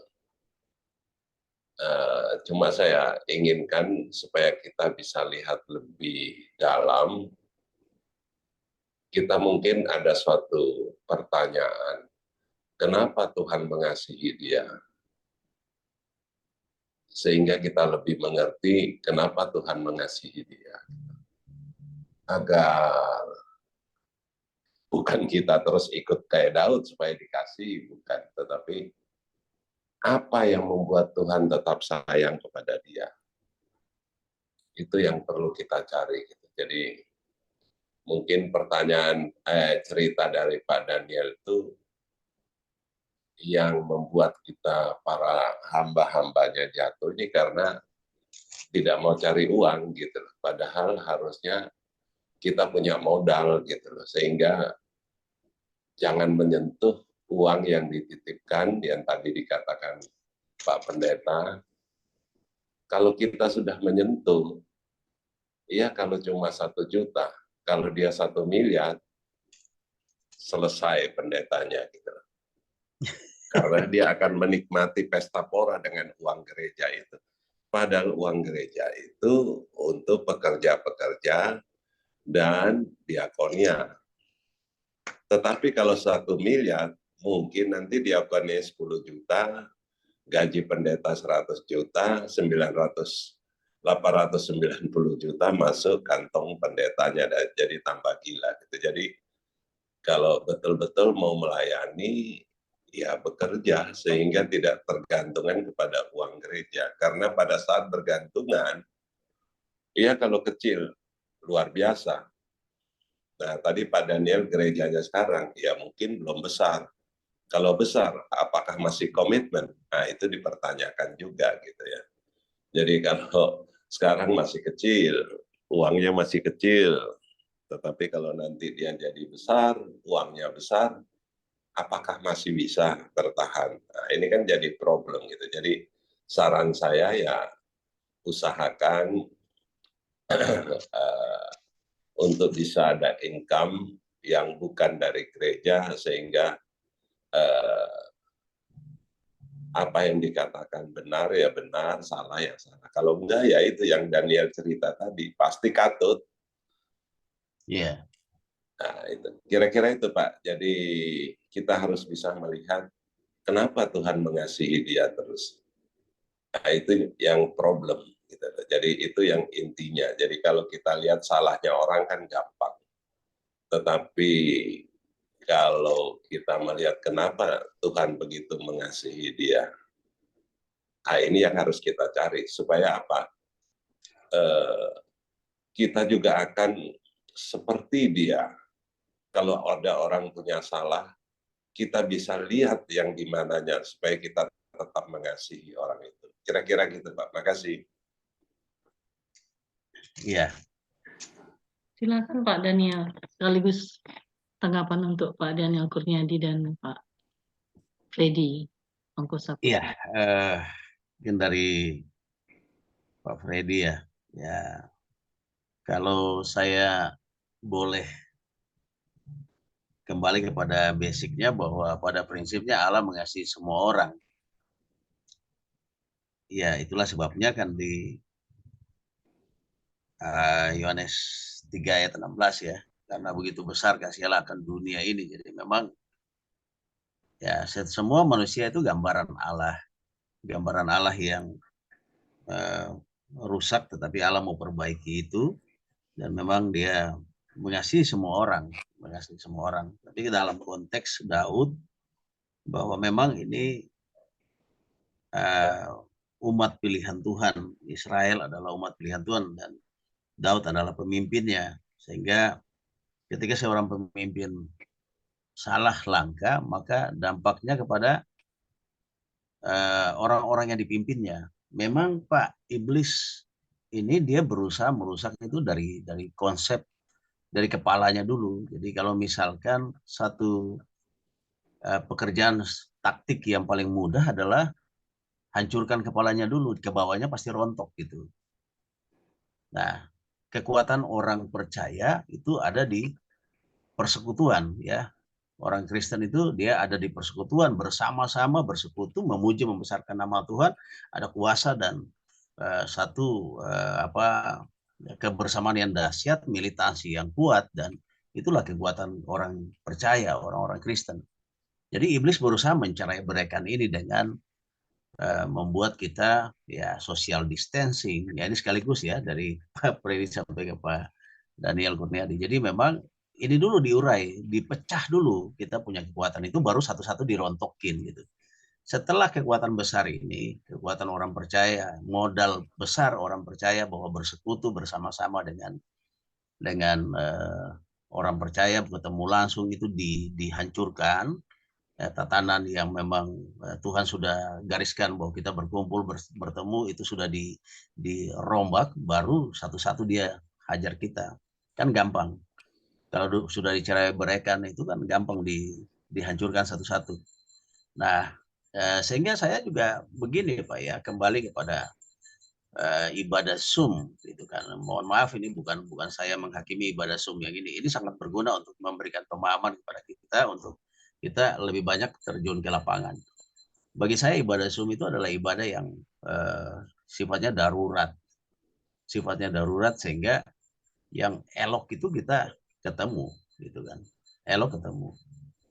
Kalau Zoom kan kita ya inilah kalau boleh saya katakan versi ibadah yang ditawarkan dunia gitu kan. Waktu kita COVID-19 itu pada masa-masa corona itu, itulah yang ditawarkan ibadah model itu. Oh masih ada ibadah kok. Tapi lihatlah spirit daripada Zoom itu berbeda. Ya kan? Kita bisa aja hilangkan layar kita dan kita pergi makan di belakang kan. Artinya kita nggak totalitas, nggak fokus gitu kan. bisa saja kita gunakan layar foto, lalu kita makan di belakang. Dan itu pernah saya alami juga. Ya, kalau nggak salah di ini atau di mana gitu. Pas saat mau mulai, saya belum sempat makan dulu saya di belakang gitu kan. Jadi kadang-kadang kita jadi terjebak dalam situasi yang dia memang dia tawarkan nih versi lain gitu. Dia tawarkan, oh ada, sama-sama menyebut nama Tuhan kok, sama-sama ini. Ya, yes. Kita tidak mengingkari bahwa Tuhan bekerja lewat segala hal, lewat media. Tetapi kan, ya akhirnya kan kita kehilangan seperti apa, satu spirit kebersamaan yang kuat.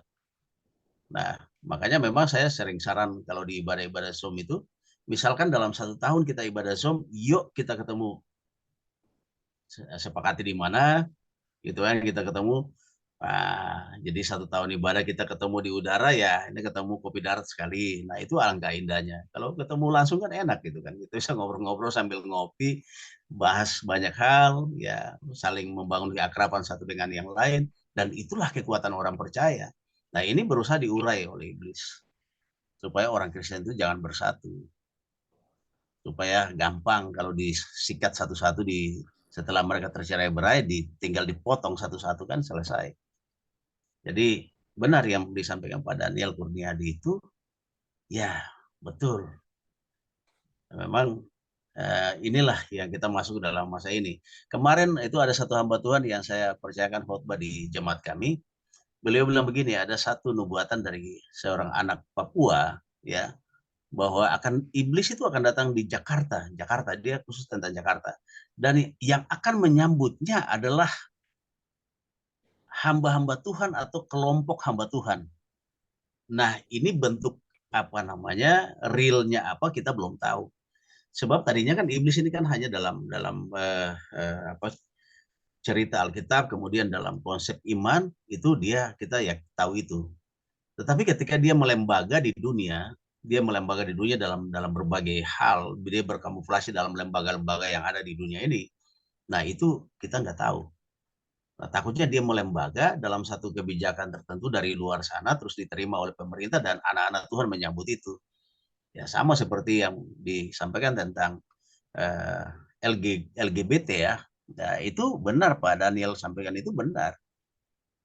Tadi seorang hamba Tuhan dalam naungan kami, dia tanya, Pak, kita sudah masuk aras gereja ini belum? Saya nggak sebut namanya ya. Oh, saya bilang, nggak, kami nggak memilih aras gereja itu. Aras gereja itu yang paling tua lah di Indonesia. Kenapa? Di periode awal mereka luar biasa, militansi, dan mereka sanggup mempertahankan, mereka bisa punya bargaining position yang kuat di pemerintah. Tetapi belakangan mereka melemah. Bahkan yang sejenis itu, yang dibilang sejenis LGBT dan sebagainya, mereka cenderung diam dan abu-abu di situ. Tidak memberikan satu penegasan gitu kan, yang tegas, ini salah gitu kan, ini salah gitu kan. Dia nggak berani gitu kan. Sehingga saya bilang yang seperti itu, ya saya lebih takut Tuhan dibanding takut aras gereja itu. Sekalipun mereka di backup oleh kekuasaan, saya nggak takut. Saya lebih baik sudah saya hancur-hancuran berhadapan dengan mereka daripada saya mengorbankan umat yang Tuhan percayakan saya pimpin. Saya bawa mereka masuk ke situ lalu akhirnya abu-abu kita di situ. Jangan deh. Nah, saya bilang ada aras gereja yang lain, saya bilang. Ini bukan soal pilihan organisasi, tapi kita lihat apa yang mereka komitmenkan. Ya kemarin hamba-hamba Tuhan yang masuk penjara, yang mereka dari kepercayaan sebelumnya, mereka khotbah dan menyampaikan tentang pandangan iman mereka, lalu ada yang masuk penjara, itu saja mereka diam. Dan padahal khotbah yang dia sampaikan dalam analisa saya itu, ya itulah iman Kristen. Cuma mereka kan menyampaikan dengan cara yang berani gitu kan. Kalau kita orang-orang Kristen yang lahir dari kecil Kristen itu kan kadang-kadang agak takut menyampaikan. Tapi kalau mereka yang dari seberang itu kan mereka berani, radikal. Mereka sampaikan tuh tedeng aling-aling, udah sampein aja. Nah, dan itu benar. Nah, aras gereja ini nggak berani. Mereka entah apa yang mereka pikirkan gitu. Akhirnya mereka bilang, kami mendukung langkah hukum kepada yang bersangkutan. Ya inilah hilang kan militansi daripada orang Kristen, karena kita sudah tercerai berai dan masing-masing sudah ada dalam kepentingannya. baik organisasi maupun individu hamba Tuhan.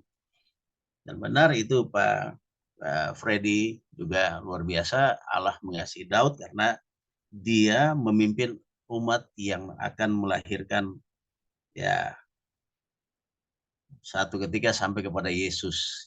Jadi umat yang akan menggenapi nubuatan-nubuatan tentang kedatangan Tuhan Yesus. Tentu ini pasti Tuhan punya kepentingan yang besar sekali untuk memelihara umat Israel dan para pemimpinnya. Barangkali itu yang bisa saya sampaikan. Baik, terima kasih Pak Daniel.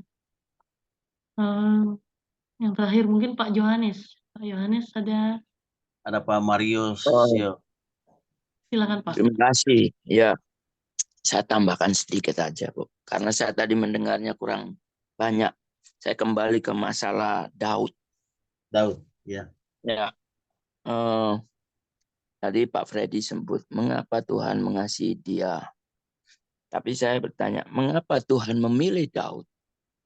Ya. Pertanyaannya itu. Kita kembali ke asal mulanya. Siapa Daud itu? Sehingga Tuhan memilih dia. Ya. Kalau kita saya baca di 1 Samuel seterusnya, tapi saya ambil dari 1 Samuel 16. Ayat 1 Samuel 16, Pak ya. Sebentar saya catat, Pak. Ayat yang ke-7, saya ambil ayat 7-nya aja, Pak.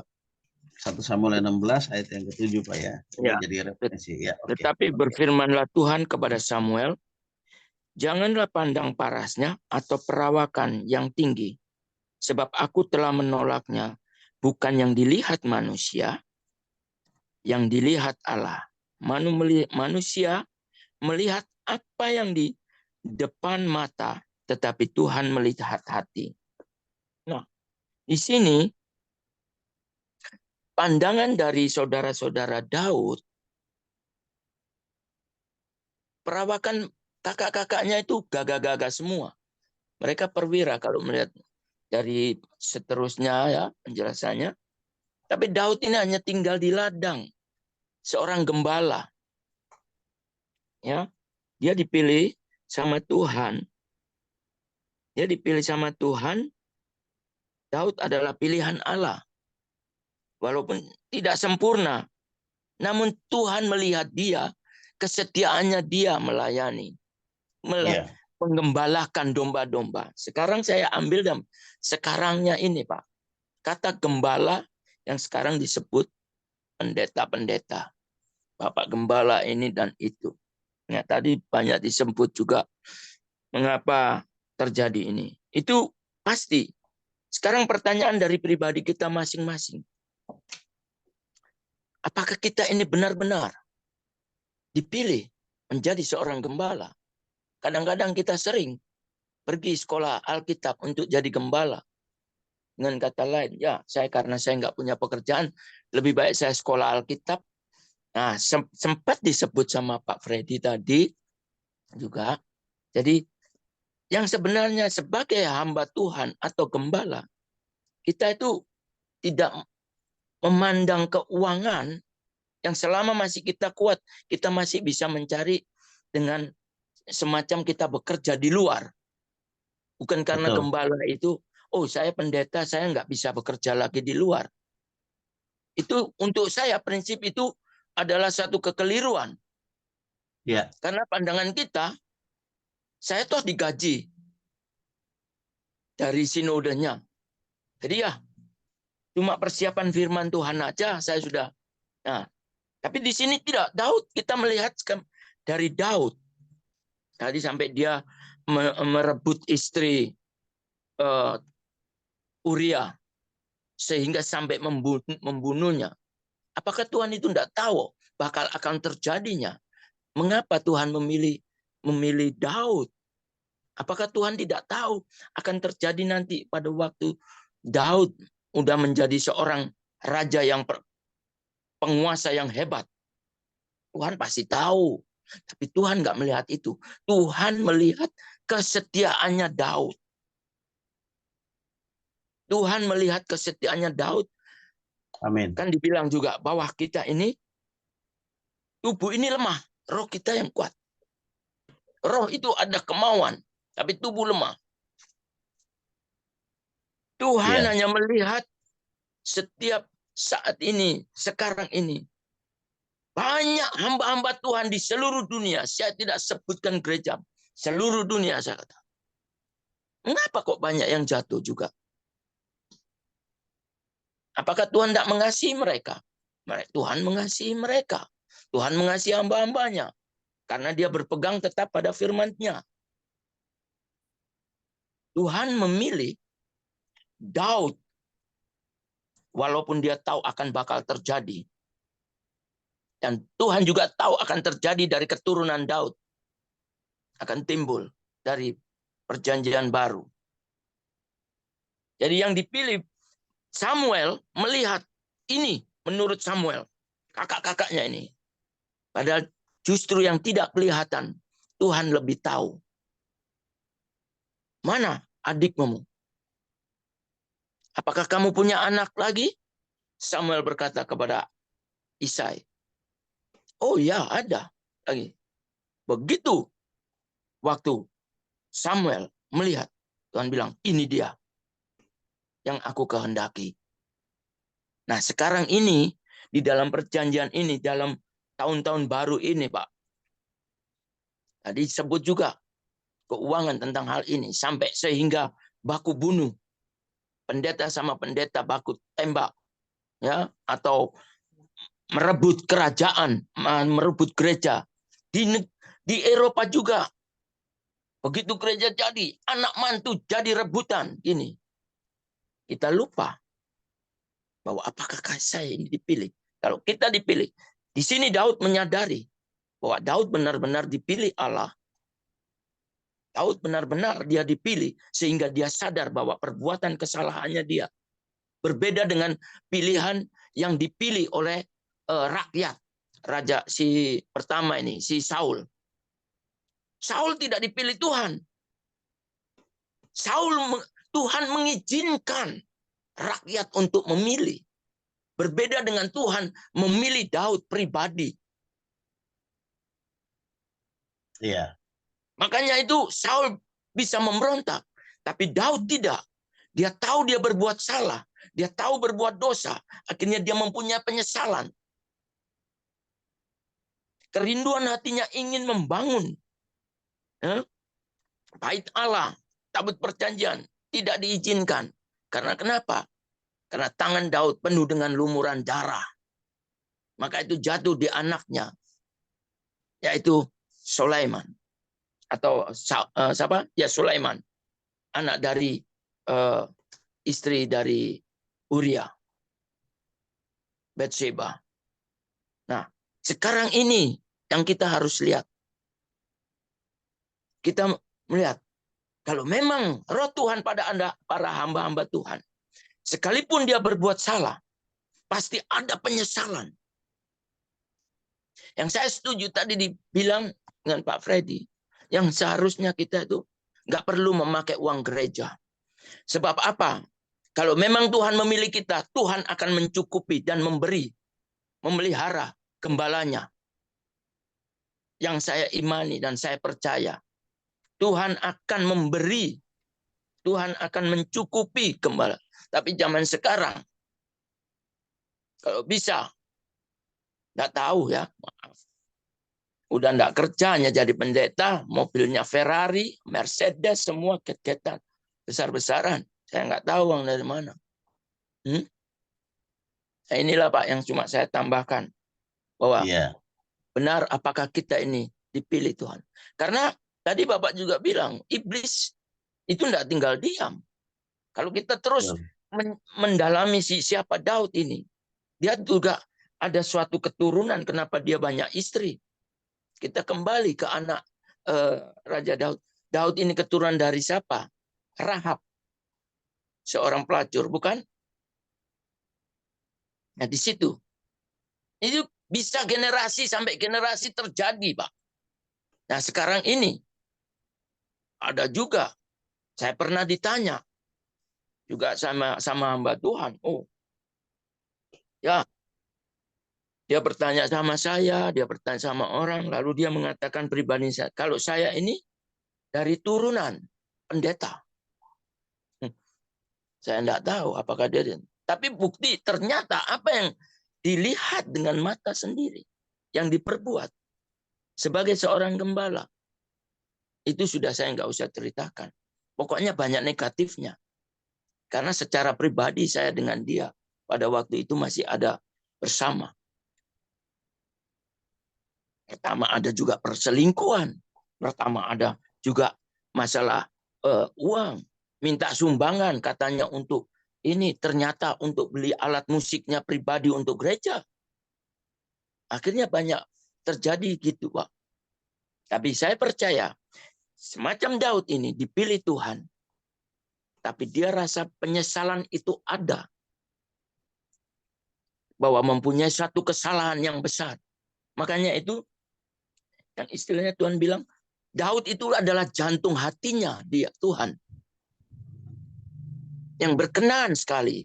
Karena dia tahu isi hati siapa Daud itu. Sehingga justru orang yang penuh dengan urapan Daud ini, yang diurapi Tuhan, yang dipilih Tuhan, kan tidak disukai juga sama kakak-kakaknya merendahkan. Ini pun terjadi, Pak. Terjadi di dalam dunia sekarang ini. Semakin banyak hamba Tuhan yang begitu berbicara penuh dengan kuasa Roh Kudus, pasti gosipnya ada, Pak. Wah, ini pendetanya hati-hati, awas. Udah negatif thinkingnya ada keluar, Pak. Justru kita itu bersyukur dan berterima kasih kalau seorang hamba Tuhan bisa menegur kita. Seperti Nathan, Nabi Nathan ini menegur Daud. Daud terus menyesal. Nah, banyak juga kan hamba-hamba Tuhan kalau ditegur sama jemaat, siapa kamu? Kita nggak tahu bahwa Tuhan juga bisa berbicara melalui jemaatnya. Tuhan juga bisa berbicara melalui anak kecil untuk menegur para hamba-hamba Tuhan. Terima kasih, Pak. Itu aja, Pak. Luar biasa, Pak. Tuhan berkati. Terima kasih, Tuhan Pak berkati, Yohanes. Pak. Luar biasa. Iya, Pak. Itu sedikit, Ibu ya. Bu Ayu minta waktu dikit. Jadi yang Bapak bilang tadi, Pak Freddy sampaikan tadi, saya sendiri dalam praktek jadi merasakan itu, sehingga saya adalah hamba Tuhan yang bekerja, dan baru Maret 2020 saya resign dari kantor karena ada masalah di kantor, bukan karena COVID. Ya puji Tuhannya resign dari kantor itu sebelum COVID, jadi perusahaan nggak pakai alasan untuk nggak kasih pesangon. Jadi akhirnya itu dipakai juga untuk pelayanan juga. Dipakai untuk pelayanan apa yang saya dapat, dan saya dengan istri berkomitmen untuk mulai dari kecil-kecil. Kita buka warung kecil-kecil untuk menopang pelayanan. Jadi memang kita mengambil sikap yang khas gereja, biarkan saja itu dia untuk lebih kepada melengkapi. Tetapi sepanjang kami masih bisa, apapun itu ya saya sanggup ya kami akan pakai yang kami usahakan. Jadi puji Tuhan kita bergerak di kuliner, Pak. Kuliner ada 2 kantin sekolah dan ada juga 2 warung kopi lah, kira-kira begitu. Warung kopi yang memang segmennya agak segmen malam. Jadi seperti itu, dan ya kita lagi bergumul terus untuk Tuhan buka jalan supaya ada ada berkat untuk kita buka lagi karena memang ada rencana kami begini, Pak. Rencana kami juga untuk bahkan memberkati jemaat. Jadi kita cari tempat lapak-lapak begitu yang dia bisa tinggal di dalam. Kita buka warung kopi, dia beribadah di kita, dan dia buka warung kopi, dia dapat penghasilan dari situ dan dapat tempat tinggal. Jadi ada rencana ke depan. Tapi tempatnya memang tempat-tempat di kalangan bawah, Pak. Tempat-tempat yang memang ya sewa lapaknya bisa terukur lah dengan kemampuan kami. Ya kita lagi bergumul supaya dapat ada berkat untuk itu. Jadi kita tidak bagaimana menjadi berkat buat jemaat dan pelayanan. Itu yang memang menjadi bagian kami. Sehingga benar Bapak bilang itu. Kalau masalah kita terima itu donasi, itu kita tidak tolak itu. Tetapi sesungguhnya yang menjadi masalah itu keterikatan kita dan sikap kita terhadap donasi itu seperti apa. Apakah nanti uang itu lebih kuat dibanding firman yang ada dalam diri kita, integritas kita atau apa. Kan sebetulnya nggak masalah Pak donasi itu. Tapi yang penting itu bagaimana kita bersikap mempertahankan apa yang menjadi prinsip dan keyakinan kita dalam firman Tuhan. Jadi itu Pak yang saya praktekkan dalam pelayanan. Yang pernah saya sampaikan bahwa kami ditawari 10 juta US dollar masuk. Itu saya ditegur sama hamba Tuhan. Jangan kotori gereja. Padahal itu saya dapat 1 juta US dollar Pak. Kalau dia masuk dari luar. Itu entah dana dari mana tuh Pak. Uang dari mana saya nggak ngerti, apa uang hasil narkoba atau penjualan senjata, kita nggak ngerti gitu Pak. Dari luar negeri. Nah itu kalau berhasil 100 juta US dollar, ya perpuluhannya 10 juta US dollar, tapi kan akhirnya jadi hancur kan.